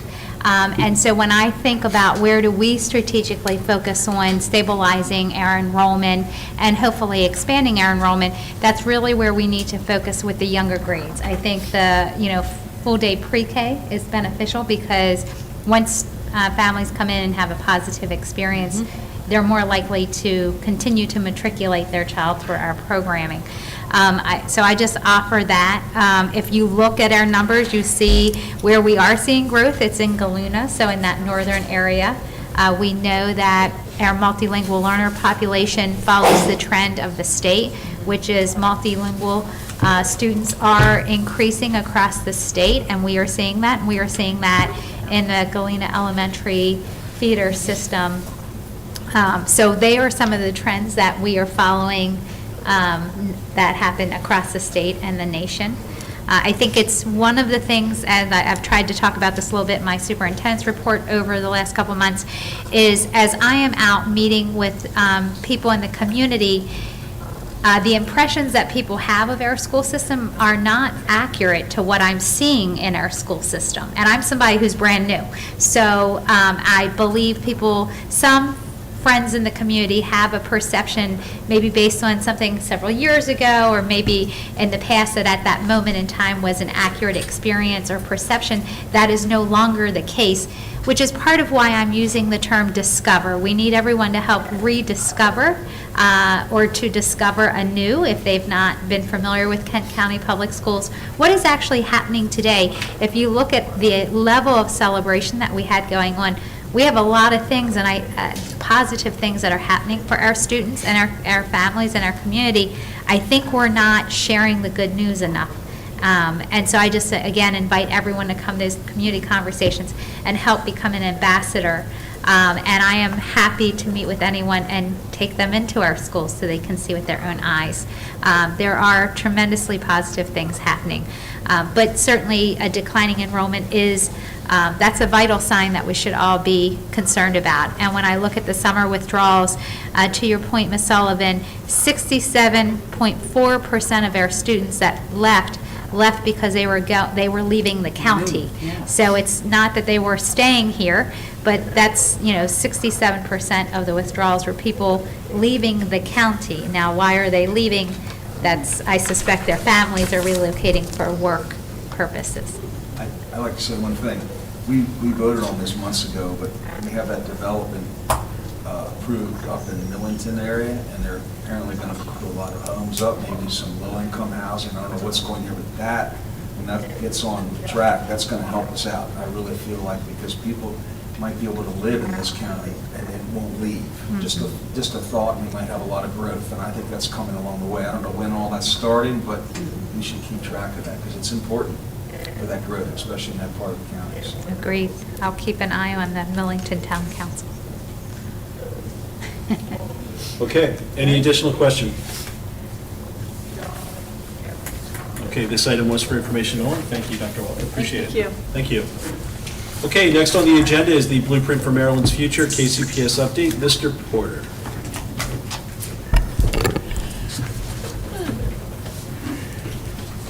Good evening, President Getz, members of the board, Dr. McComas. It's been 5 months since your last Blueprint update. The last was early May. It doesn't feel like it's been 5 months. Time's flying in the Blueprint era.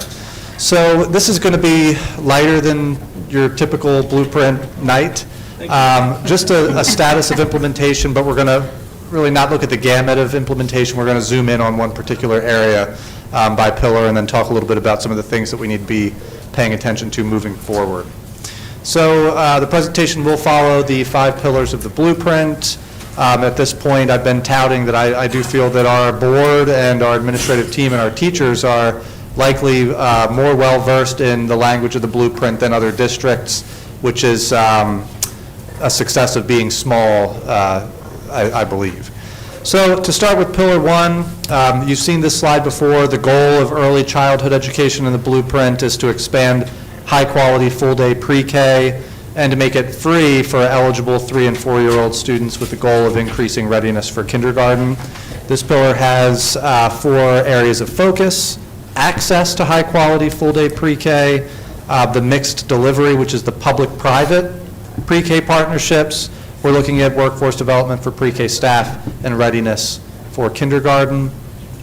So of those areas of focus, I want to talk a little bit to you this evening about access to high-quality full-day pre-K. So this is from the U.S. Census Bureau, last year's data, and this was presented to the Maryland State Board of Education recently for our district. So within Kent County, we're looking at approximately 429 3- and 4-year-olds who live in Kent County per the Census Bureau.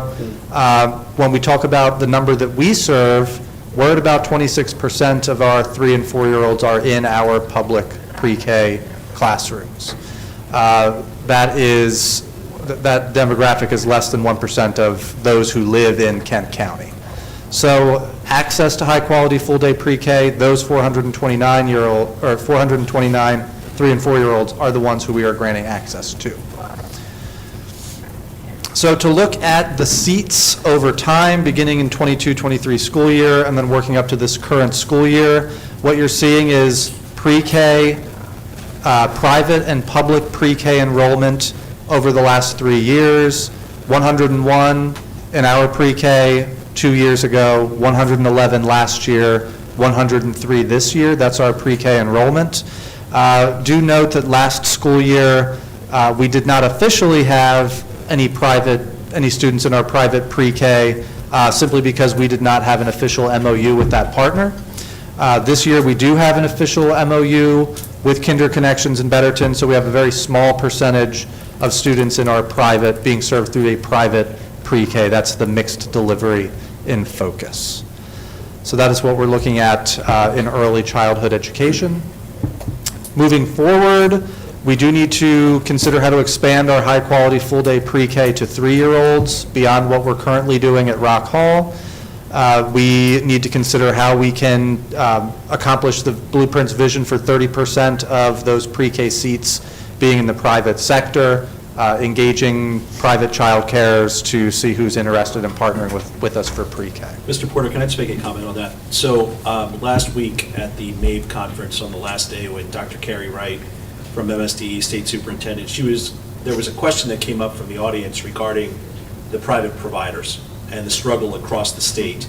It's not just here, but it's the engaging of getting private providers to onboard, to be held accountable to someone else other than themselves, right? So I guess this is, I just bring light to that this is a struggle across the state. Yeah. I think there's maybe 1 or 2 counties that actually have hit their level, if you will, but this is a real problem. Yeah. And she did mention that there are tweaks that will most definitely, not necessarily here, but will have to be made in the Blueprint for it to gain any traction, so. Agreed there, so we'll wait for the legislative session to see how this changes, what the requirement is for us. But I do agree with you, what we've reported back to the state is where we could use help is with our sales pitch, so to speak, because we're having a hard time convincing the private child cares that it's worth their while to actually partner with us. Yeah. So that is Pillar 1, early childhood education. Looking at Pillar 2, which is our workforce, high quality and diverse teachers and leaders. You can see the goal there. We want to raise and elevate the status of the teaching profession. We're looking at the implementation of the Blueprint career ladder, increased salaries to be comparable with other fields that require similar education. In terms of areas of focus, we're looking at high quality and diverse teachers and leaders in our district, the National Board Certification for teachers as a hallmark of teacher quality in the Blueprint, managing and cultivating effective partnerships to support our workforce, and then, of course, the compensation piece. I want to show you a little bit about the work that our Human Resources team is doing with regard to National Board Certification. So to kind of clarify for you what you're seeing here, take a look in the bottom right-hand corner where you see your key, your color key. In gray, that is the percentage of 33 KCPS staff who are actively pursuing National Board. So by school, there's, again, 33 total KCPS staff are pursuing National Board Certification. You can see the breakdown by school there in the gray percentage. Kent County High School has the highest percentage of staff that are pursuing National Board Certification, down to Garnett and Rock Hall, who have the smallest percentage of staff pursuing National Board Certification. Now, in blue, that is the percentage of KCPS licensed staff. Those are the ones that are eligible to pursue National Board Certification. So in blue, what you're seeing is just the breakdown of staff by school. Kent County High School, roughly 28% of our staff work at Kent County High School, compared to 32.4% of those pursuing National Board are at that school. So in most instances here, what I think we can pay attention to through the data, in most instances, the percentage of staff that are teaching in the building is comparable roughly to the percentage in that building that are pursuing NBC, with the exception, I would say, of Kent County Middle School, where we have about an 8.9% disparity there, whereas 23% of our workforce work at Kent County Middle School, only 14.7% of those pursuing NBC are at that school. So what this tells us is that next year, as we advertise the opportunity to earn the national board certification, possibly we can do a little bit more advertising to the folks down at Kent County Middle School. I have a question. I'm not really sure what the national certification does. There's a salary raise, I think. Yes. But that's all I know about it. Yep. So the Blueprint Law, or the Kerwin Commission, which was the 4-year research study that produced the findings that informed the Blueprint Law, kind of indicated a need for more opportunities for staff to not leave the classroom, but to remain in the classroom, gain additional certifications to enhance their professional practice, and not leave the classroom to become an assistant principal or a principal.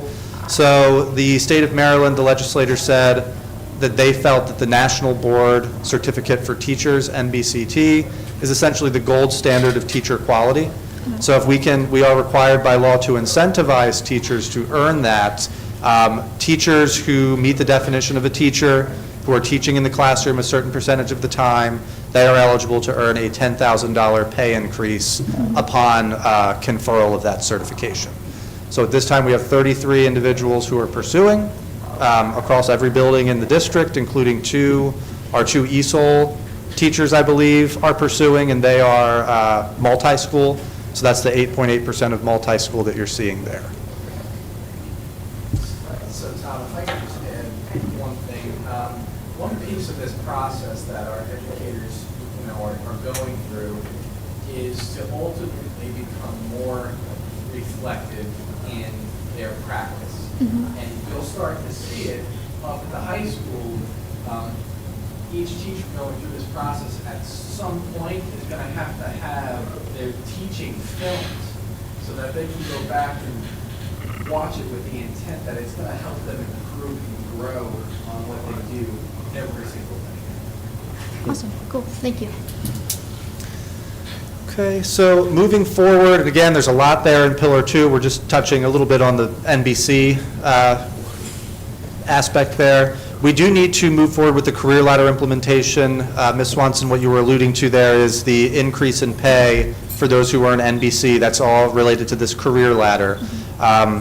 Those teachers, of those 33 that are pursuing NBC, upon earning national board certification, you are eligible for elevated roles, including the lead teacher role on that career ladder. So we're planning to roll that out. The career ladder also calls for adjustments in the percentage of teaching time. We are calculating the current percentage of teaching time at every level and planning to implement that in compliance with the career ladder. Educator compensation, again, compensating teachers for earning the national board, as Ms. Swanson alluded to. We're also preparing for the $60,000 starting salary by July 1, 2026. Mr. Porter, if I may just add, I just want to highlight for our board members and the community members who are paying attention to this evening's meeting, is that, this pillar is really about ensuring that we are drawing talent into the profession and that we are keeping our greatest talent as close to our students as possible. But with that comes the largest price tag. And so I know as our community talks about the Blueprint and our state talks about the funding for Blueprint, Pillar 2 is really, I just want everyone to know the intent here behind it is to develop, pull in talent, develop that talent to the highest degree, and ensure that that talent stays as close to our students as possible. Historically, in education, the classroom can be a plateau. And we have, over years have seen many talented individuals leave the classroom in order to make more money for their family or to pursue other growth opportunities. And so I just want everyone to understand the sort of intent behind this pillar, regardless of whatever adjustments come down the road. That is really about keeping the greatest talent as close to our students and in classrooms for the duration of their career. So thank you for letting me add comment. And that reminds me, Dr. McComas, I did want to, before moving on to the next pillar, give a shout out to our Director of Finance, our Director of Human Resources, and our partners with Kent County Teachers Association. Of the 24 LEAs in the state of Maryland, Kent County Public Schools was one of 5 to have its career ladder plan approved the first go-round. There are LEAs across the state who are calling us, asking, how did we do it? Can we share kind of how we approach the career ladder, because they're still spinning their wheels, trying to figure out how to make that work. Ours was approved on the first go-round. Pillar 3 is the college and career readiness pillar. We're ensuring that all students meet the CCR standard before the end of 10th grade, and then once they meet that standard, engage in pathways like the Apprenticeship Maryland pathway to move toward their career aspirations. Areas of focus here, we're looking at college and career readiness in ELA, literacy proficiency, and in math, specifically with regard to Algebra 1 readiness. We're looking at our high-quality school day tutoring model. How are we providing supports to students that are not demonstrating college and career readiness in high school? And then what opportunities are we providing to those who have been deemed ready for college and career? So just to take a look at the access, zooming in on access to post-college and career readiness pathways, we have 3 college and career readiness pathways. It is the dual enrollment in partnership with Washington College and Chesapeake College. We have career and technical education, which are 11 programs including apprenticeship, and then our advanced placement courses, which we offer at the high school. So this is enrollment this current school year, just to see how our students are taking advantage of these different post-CCR pathways. We have 64 students currently participating in dual enrollment, either at Washington College, Chesapeake College, or both. That equates to about 12.5% of our high school population. The real winner here is career and technical education, where we have 276 students participating in career and technical ed at the high school. That's over 50% of the students at the high school are engaged in CTE. And then advanced placement as well is fairly popular. 118 students at the high school taking AP courses, which equates to roughly 25% of the students there. Is this 9th through 12th or 10th through 12th, these numbers? This would be, it's possible that it could be 9th through 12th. I'm thinking of a parameter that allows 9th grade students to take college level courses.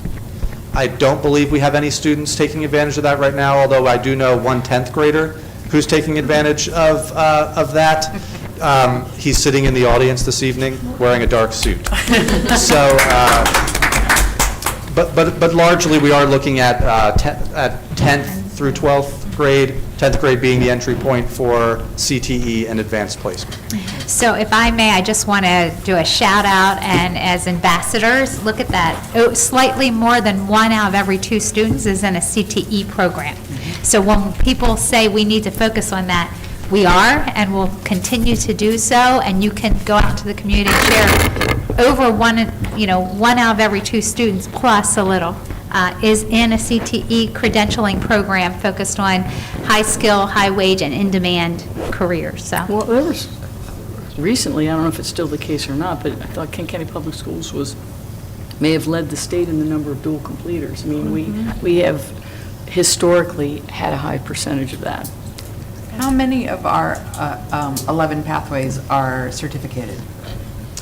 How many of the 11 pathways lead to a certificate? Yeah. Not all of them, but we are moving in the direction of amending that. For example, I can tell you the FM broadcasting program does not currently result in an industry credential, but October 31st is the deadline for petitioning the CTE committee through the Department of Labor to accept our credential. So we are petitioning the Department of Labor to accept a credential through the Society of Broadcast Engineers Certified Radio Operator. Some students, and whether the Department of Labor wants to accept that or not, we will still push for those students to take that, so they will earn it. It just might not be recognized by our Department of Labor, but we are pushing very hard through our application to them to do that. Historically, Project Lead the Way Engineering has not resulted in an industry credential. That changes this year. Those students will have some sort of, I believe it's either Revit or Onshape, these CAD rendering programs. They'll sit for certificates there. And then our CASE, our Agricultural Sciences program. There's no CASE curriculum for agricultural science education. There's no case generalist certificate. We are lobbying, and districts across the state are lobbying the Department of Labor to create one. But we do have opportunities there for credentials, whether it's in horticulturalist, certified horticulturalist, or something related to soil erosion along the Chesapeake Bay. We have opportunities, and we're still feeling it out to see which of those we'd like to have our students sit for in the spring. Great, thank you. So moving forward here, we do want to really focus on how to support students to demonstrate college and career readiness by the end of 10th grade. That's essentially looking at the high school GPA, so ensuring that students are submitting all of their work and ensuring that students are proficient in math. Those are conversations and work sessions that are happening weekly at this point. We are studying our available interventions at the high school, which we have the evening school program, which you all are aware of. We're looking at enhancing that, the quality of that program, and then the school day tutoring programs as well. We're looking at how do we really leverage that to support students in becoming college and career ready. Post-CCR pathways, we are happy with the quality of them, but we're continually looking at how to enhance the quality of our offerings for students, as well as eliminating any barriers to full participation in those opportunities. I have a question about, you said that you were thinking of enhancing evening school. What are some ideas that you have for that? Yeah, so we, and we'll get to this on the last slide, we are working with Research Triangle Institute International through a state-sponsored grant. So we have this consultant to help us think through a lot of this work at no cost to us. And one of the pieces that she's focusing on is supports for college to become CCR. So she's looked closely at our Trojan Time intervention period. She's looked closely at the evening school program. I was on a call with her, supposed toward the end of last week, and she described that program as a diamond, the evening school program that's offered by Mrs. Collins at the high school. But just looking at, you know, how do we advertise that better to students and families. We have the evening bus, so there's transportation that eliminates a huge barrier there. But how do we just tailor that specific program to the needs of students that are not yet CCR? Thank you. Looking at Pillar 4, more resources for the students who need them, specifically students from low-income families, students who are receiving English Learner Services, and students in our special education program. We're areas of focus. We're supporting those specifically identified student groups. We're looking at the Concentration of Poverty program, which gives us our community schools, and we're continually looking for new and innovative ways to expand behavioral health support in our schools. Let's take a quick look at community school implementation. This is the Concentration of Poverty data. So you can see the column on the left are our 5 schools. To become a community school, Concentration of Poverty, it uses the free and reduced meal data. So you can see the current for this school year. This is the FARMS data, free and reduced meal eligibility by school. The Concentration of Poverty grant, which is a state grant to us, it consists of 2 separate sub-grants. One of them is the personnel grant. If you look to the bottom right, to be eligible for the personnel grant, you have to be at 55% free and reduced meal. That gives you funding for a community school coordinator, it gives you funding for your school nurse, and it gives you funding to provide wraparound services, whether it's academic, nutrition, behavioral health, to your building. Personnel grant, you can see we have 3 schools, Rock Hall, Garnett, Kent County Middle School, that are above the 55%, so they are currently receiving that personnel grant. When you look at Galena and Kent County High School, 50.8, 50.1, they need to be at 55% in order to receive a community school coordinator, funding for a school nurse, and funding to provide wraparound services. They're very close. Not quite there at this point. Is that because they are not, the students and families in those buildings are not at that level of poverty? Possibly. Is it because we are not getting all of the families to report their income status? That's also a possibility, and we're looking at that very closely to ensure that if these schools, Galena and the high school, are eligible for community schools, that we're working to document that as accurately as possible. The FARMS form is daunting. And last I had asked and checked, there was still not a digital way to complete the forms form, or have they improved that at this point? So that, I know Mr. DeVillio, who I believe just headed out, did digitize that form. Okay. And that was successful in being rolled out.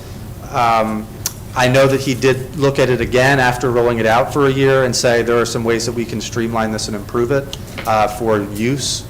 And that's something that we definitely need to look at, in addition to just ensuring that, our schools are supported in getting that form out. Does the digital version offer a translation to Spanish or other languages, or is it only available in English at this point? Yeah, I know that was a conversation that we had, specifically, I believe Mr. DeVillio was... No, actually, the course Was it? did the digital. Okay. Both in English and Spanish. Oh, great. We have QR codes that we gave to each of the principals and their secretaries. So there is the digital form, we use the same form we used last year digitally, we use that same form this year. This year, And then okay. we provided the opportunity for paper form for those for our older guardians or parents that are not as technical savvy, so they can fill it out as well. Great. Are we doing anything else to help remove barriers for, because I think you're right. I mean, I think that these numbers for Galena and Kent County High School are low. And frankly, for the other schools as well. I wouldn't be surprised if we ticked up on those percentages. But man, those additional resources that we get for our community schools really make a difference to our students and our families. So anything that we can do to remove barriers. We are in agreement with you. And I will just say that's part of recognizing our food service team. Ms. Knowles herself is working diligently every day. She has the list of families that we still need to get the forms back. We're working, the schools themselves are calling persistently to invite our families to complete the forms. It is a self-reporting process, which is our challenge. Some of our families, even as much as we continue to try to eliminate barriers, right, make it technologically easy, put it in people's first language, put it in paper form if that's your preferred modality, it's still a challenge. Some of our families are untrusting to share that it's private, and you're sharing your family income, and so people tend to be very private about it. So there's that trust factor. We also have some families who, because they may make enough money that they're like, well, our student won't qualify to get a free lunch. What they don't realize is we need you to turn the form in even if you're not eligible, because it helps complete our data set for submission, right? So it shows our proportionality of students that need versus students who don't more accurately. So bring in the forms, bring back the books, bring in the forms. So we are right now, I call it the phone-a-thon. We are calling persistently because our deadline is coming to an end, and we know that wherever that number stops on that date, that's what we're working with for the following year's budget, which may or not reflect next year's student need. So something that you and I kind of talked about that came up at the MAVE conference, there was a session about equity, and it was interesting because there were a couple of student members of the board in there, and they talked about, well, what we do in our school district is we convene our equity committee, which includes all of these members and all of these people, and I thought, well, that would be wonderful, but I don't know that we have the manpower to have an equity committee. And you said that we actually do have a group that uses an equity lens when it comes to curriculum and other things that will affect our students. Yeah, I know, Gina, I see you. But I would love, to either have the opportunity to talk more about it, or even just now to have a quick description of what the equity committee's focus is. Yeah, well, Jean, I don't want to derail our agenda. So if it's okay. I'd like to stick to the agenda. Yeah, if it's okay, we can bring that forward. I'm happy to share with you. Thank you. Hot off the press, we did meet today. The equity team was together in the fishbowl today. Great. I just also wanted to give a shout out to our multilingual teachers. As you know, Cassie Swayze serves in the role district-wide, as well as at Galena Elementary School, Tracy Kendall Parent. So in addition to the digital forms, they're making the personal connections, as you mentioned, to the families and providing translation, interpreting, helping in any way possible to break down some of those barriers. Great, thank you. Thank you. Thank you. The last thing that I'll note there is again, the per pupil grant. So in addition to receiving the community school coordinator funding for the school nurse, wraparound service funding, when you hit a certain threshold, you are eligible for additional funding specifically, to align to whatever the need is in your community, whether you're hiring someone or implementing a program. And you can see here that there's a diminishing scale of eligibility. Currently, it's at 65%, which gets Rock Hall and Garnett through the door for the per pupil grant. But by FY27, the scale of eligibility goes to 55%, which would invite in Kent County Middle School, and hopefully, if it's accurate to the need, Galena and the high school at the 55%. So moving forward within Pillar 4, we are looking at the community school model. Kent County Middle School is currently engaging in their needs assessment for community school implementation. And like you were all talking about here, the educational benefits forms at both Galena and Kent County High School is really in our focus right now. We are looking, again, to innovate in our expansion of behavioral health supports, acting on the results of the school year 23-24 screener that was implemented by Dr. Fluke and Dr. Guthrie, which was reviewed for you all not too long ago. Pillar 5, again, just ensuring here that the blueprint is implemented as intended and that we are in compliance with that law. A couple of focus areas there: engaging our stakeholder groups, blueprint funding and resource allocation to align with the blueprint is another big focus. A couple of updates here within the realm of blueprint funding and resource allocation. Kent County Public Schools is currently working with 2 strategic facilitators. These were paid for completely by the Accountability and Implementation Board as a service to us to implement the blueprint. We've worked with Research Triangle Institute International last year. We have that vendor working with us again. As I mentioned earlier, she's supporting, this consultant is supporting our implementation of the CCR support program. She's also helping us to look through our diverse hiring initiatives to see if there's anything we can do there. New this year, we have Afton Partners LLC, which is a budgeting and strategic resource allocation firm who is working with us to ensure that we are budgeting in the way that is in compliance with the blueprint law. So moving forward, again, budgeting and resource allocation, our partnership with Afton is really new, so we're excited to have them out to Kent County to work with us. You've heard me mention the MSDE expert review team, the Blueprint expert review team in the past. They are coming this year to Galena Elementary School. Mrs. Yoder is aware. She's selected her date for the spring, so we'll have the Maryland State Department of Ed expert review team on site in Galena this spring. That is all that I have for you. Okay. Thank you, Mr. Porter. Are there any other questions? Actually, I had one more question about the board certification. Do you know how many teachers right now are certified for national board? How many teachers are currently certified? We have one high school teacher. We have one building administrator who is certified.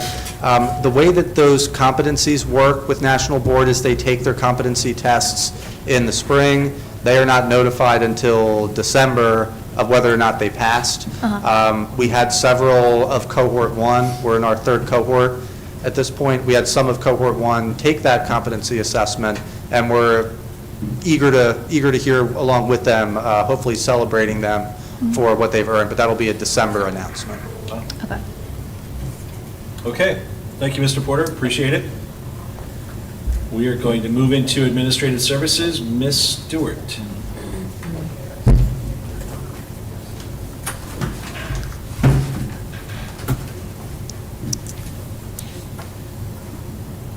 Good evening, everyone.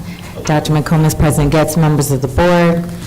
Tonight, I will be presenting before you the month of September. So pretty much from July to September 30th of 2024, we will go over the cash receipts, revenue we've received thus far for Fund 1. We've received, I'll blow this up for you, about $12.6 million here. Fund 3, we do not have any receipts reported as of September. Fund 5, which is our food service, about $157,000, which brings us to a total of $12,781,456.67. As we move into the current expense fund, where we've expended about 53% of the current expense fund. At this time, with school construction, we've only had expenses for the KCHS tennis courts, but that is reimbursable. For our food service fund, we've expended about 43%. In our restricted funds, that's about 4.52%, but that varies depending on if the grants, restricted grants, are carryover grants or new grants that just got started. And then overall, this is just the comparison of all receipts and all expenditures. Any questions at this time? Are there any questions for Ms. Stewart?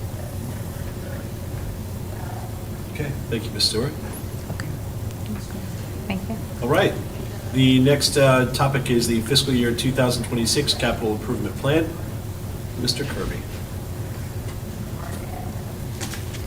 Good evening, President Getz, members of the board, Dr. McComas. My first item tonight is our annual CIP, our capital improvement plan for fiscal year 2026. It's very brief, but it's very important because up to this point, we had our, what I would call a very small checkpoint last year, which was getting design funding for the middle school. FY26 is the first construction ask for the middle school.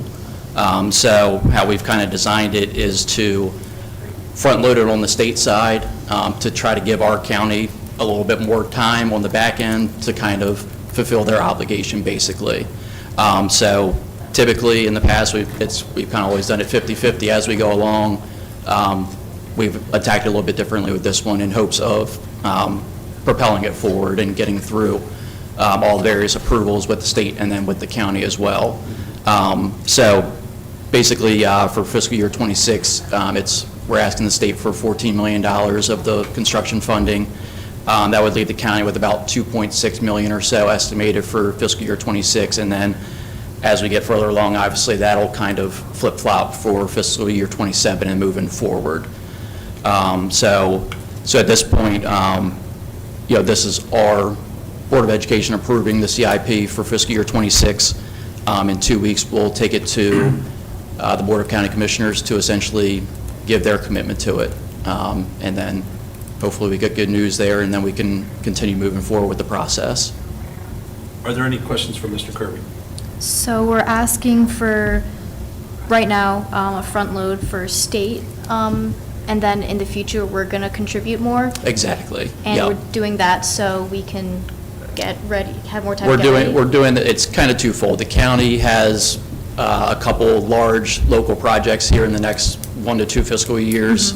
So instead of trying to bombard them all at one time, essentially with the middle school and with their other capital projects they have going on, we're hoping to allow them to kind of do their capital projects that they have lined up first, and then our funding on the back end, basically.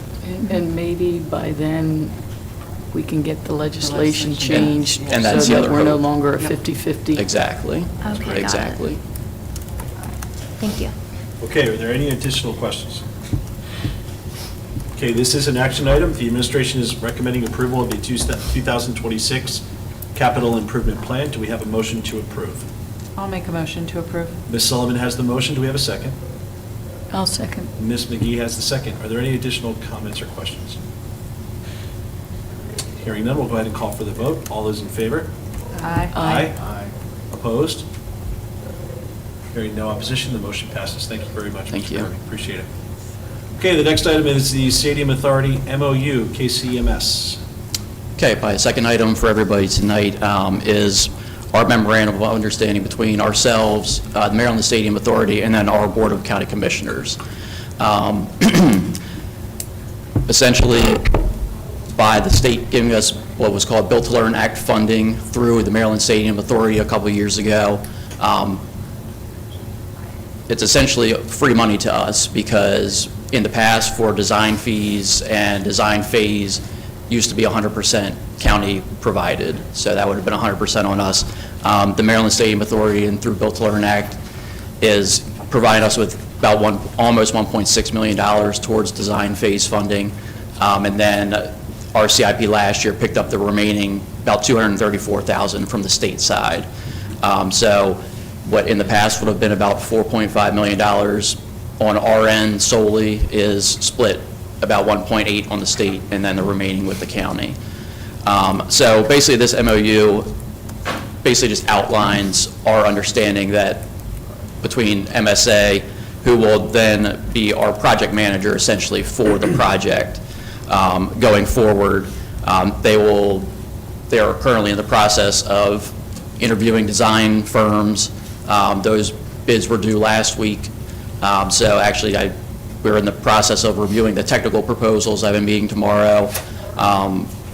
And during this whole process, somebody from Kent County Public Schools will always be represented with Maryland Stadium Authority. So they are not acting on our behalf or anything of that nature. It's a collaborative approach between us and Maryland Stadium Authority.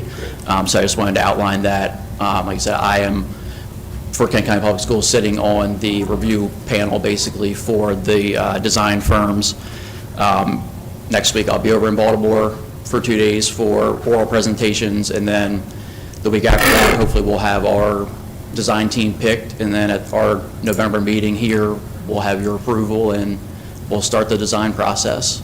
So it's very exciting. What role, if any, will Dr. Lever play moving forward? So he's still kind of our consultant, Yeah.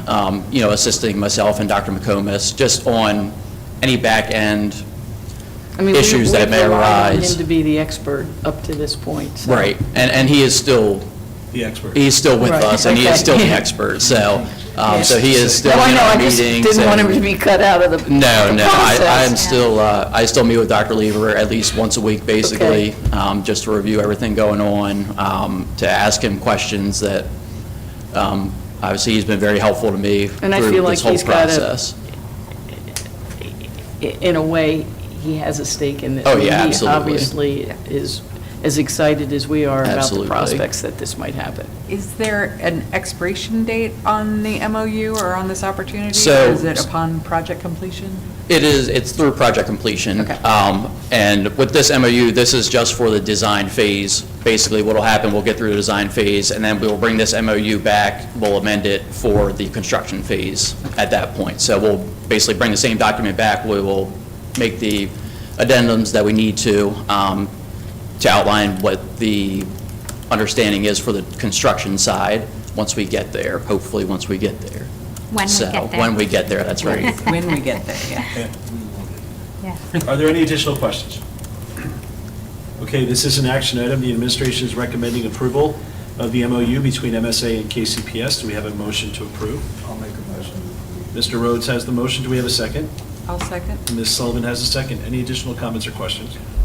My only question is, I know that it's going to, some of the stuff's going to happen after this meeting and before the next meeting. The November 12th date,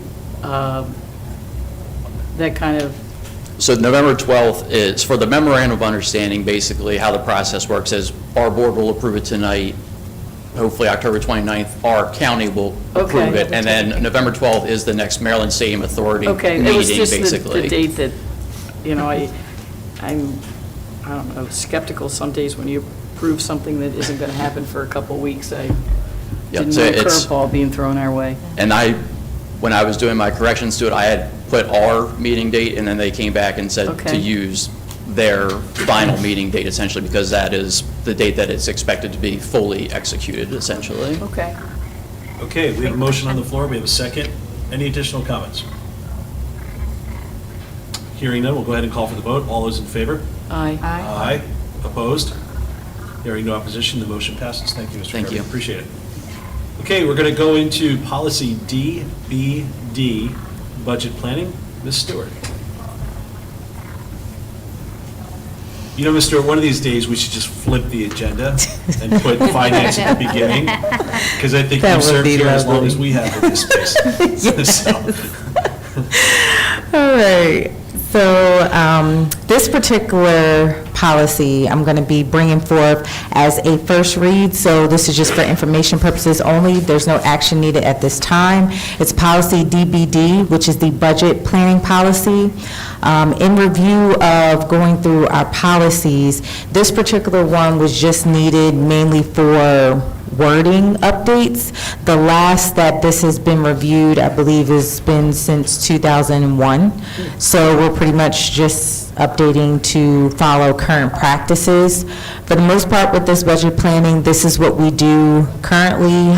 This is also, there's a slight few changes that will be moving forward with the budget planning, but overall, this is our model for planning for the budget each year. As you will see, there's just a word correction change, spelling with monies. If you go down, just an update on this sentence about the requested budget amount may not be less than the amount determined each year according to the applicable provisions of 5201 of the education article. That's just updating language and references to the education article.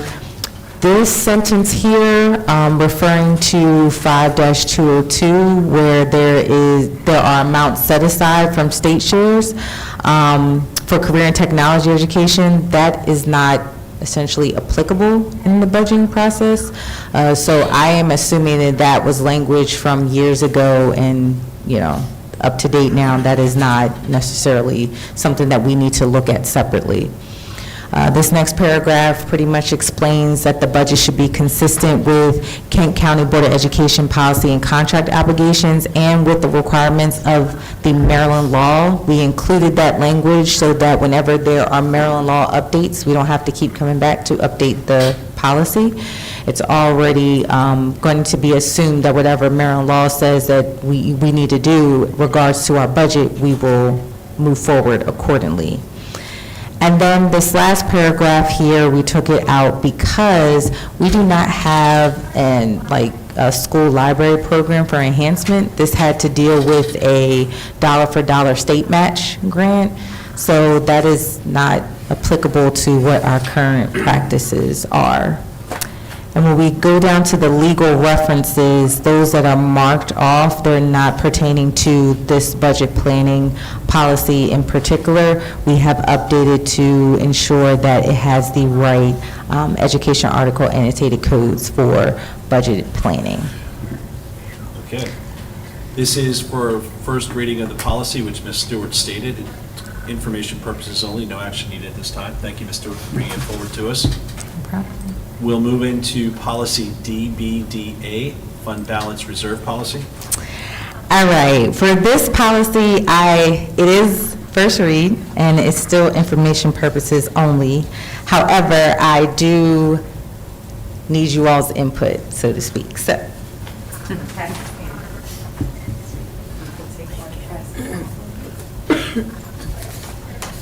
Okay, so, is our budget, okay, yes it is, okay. Want to make sure I open up the right thing. The fund balance reserve policy essentially gives you the definitions of what the fund balance, the different types of correlation to the fund balance, what it means. So the definitions area that is still current, that's still accurate, it is left there. Overall, everything that's pertaining to this policy is current, it is right. There is an update and a title change from supervisor to director of finance. However, this is the line here that I want to draw your attention to. Currently, the policy states that the unassigned fund balance reserve shall not accumulate to exceed 5% of the current year operating budget's unrestricted funds with a targeted minimum balance of $500,000. Now, the handout that I've given you is to provide more clarification of what the statement and the policy means to what we actually, how we allocate fund balance. So when you look at this, this is actually a note from our financial statements as of June 30th, 2024. And as you will see, the $1,704,732 is under committed budget reserve. That is the fund balance that we are using to fund fiscal year '25. If you go to the contingency, that $500,000 is actually what you as the board have approved to say, hey, we're going to set this aside. When you get to unassigned fund balance, the $1,716,226 is what is pretty much unassigned, left up for fair game. Just to note, I do want you to look at the bottom, what I have written in.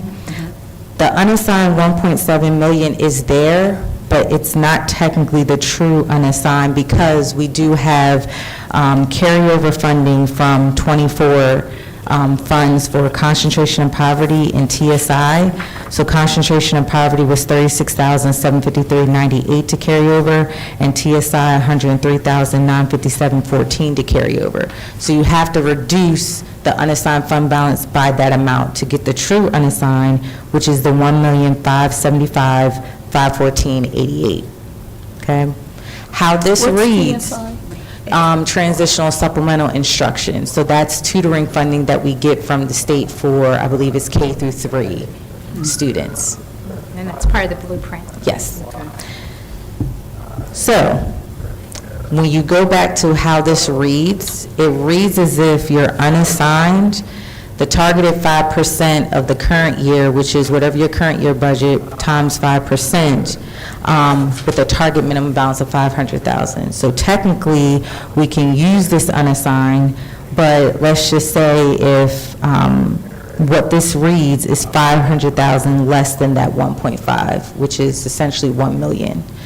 So I'm not sure if that's, what that will do is put unassigned at $500,000, then you still have your committed at $500,000.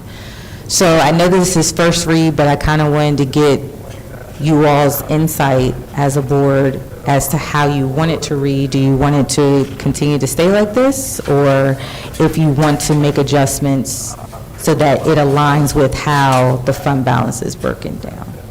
And if I may, I just want to thank Ms. Stewart for showing you, like, in a practical application, what that looks like, right? So it's not just theoretical in the policy, but you can see in a real numbers situation what that looks like.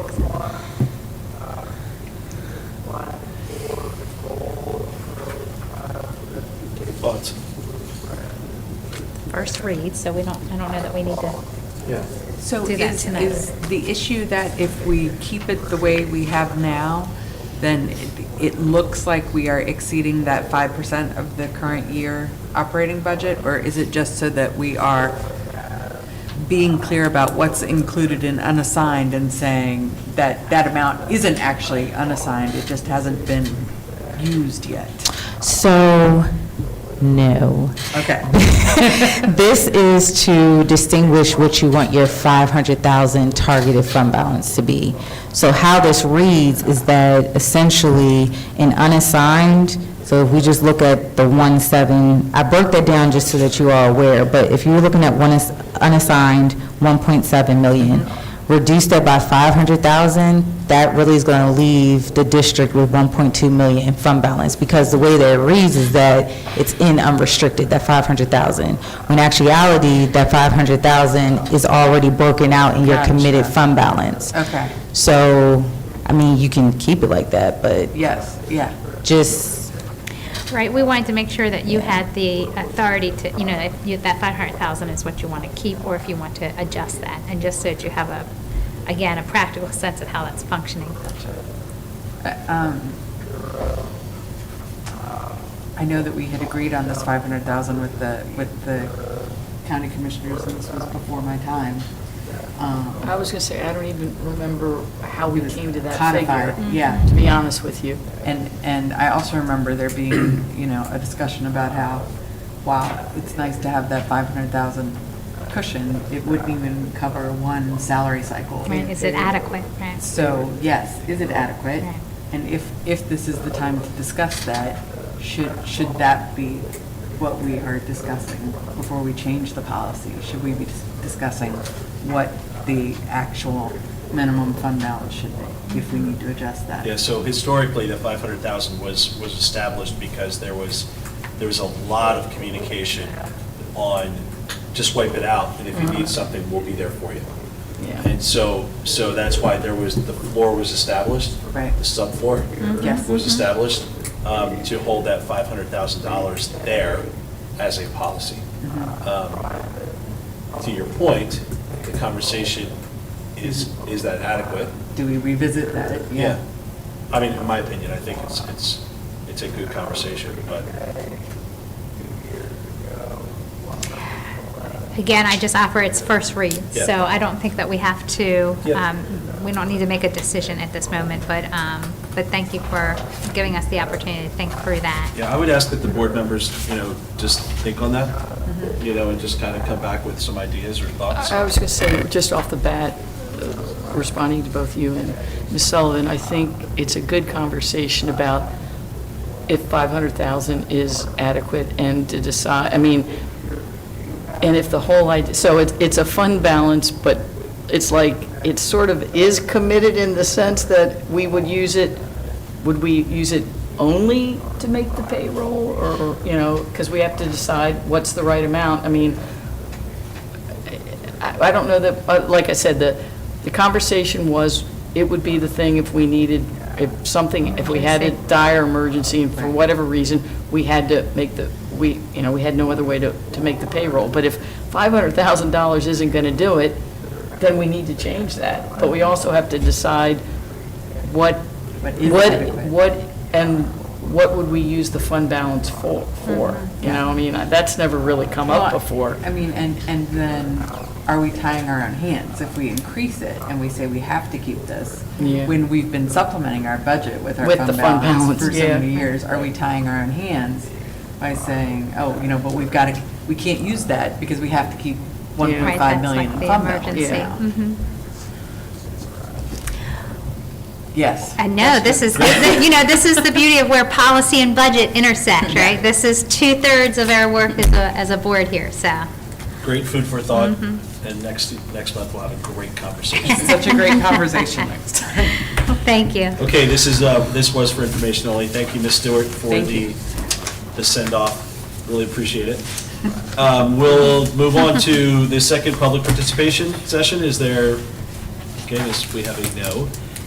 Then we'll move into the notification of our next meeting. The next regularly scheduled monthly meeting of the Board of Education of Kent County will be held on November 11th, 2024, beginning at 5:30 PM. Open session will be immediately followed by the board members going into closed session. This open session will resume at 6:30 PM. This meeting will be located at the administrative building in the boardroom, this room, at 5608 Boundary Avenue, Rock Hall, Maryland, 21661. And the last item on the agenda is the administration is recommending approval to adjourn this meeting. Do we have a motion to approve? I'll make that motion. Ms. Dorsey has the motion. Do we have a second? I'll second. Ms. Sullivan has a second. Any further comments or questions? In the absence of those comments and questions, we'll call for the vote. All those in favor? Aye. Aye. Opposed? Ms. Swanson? Aye. The ayes have it. This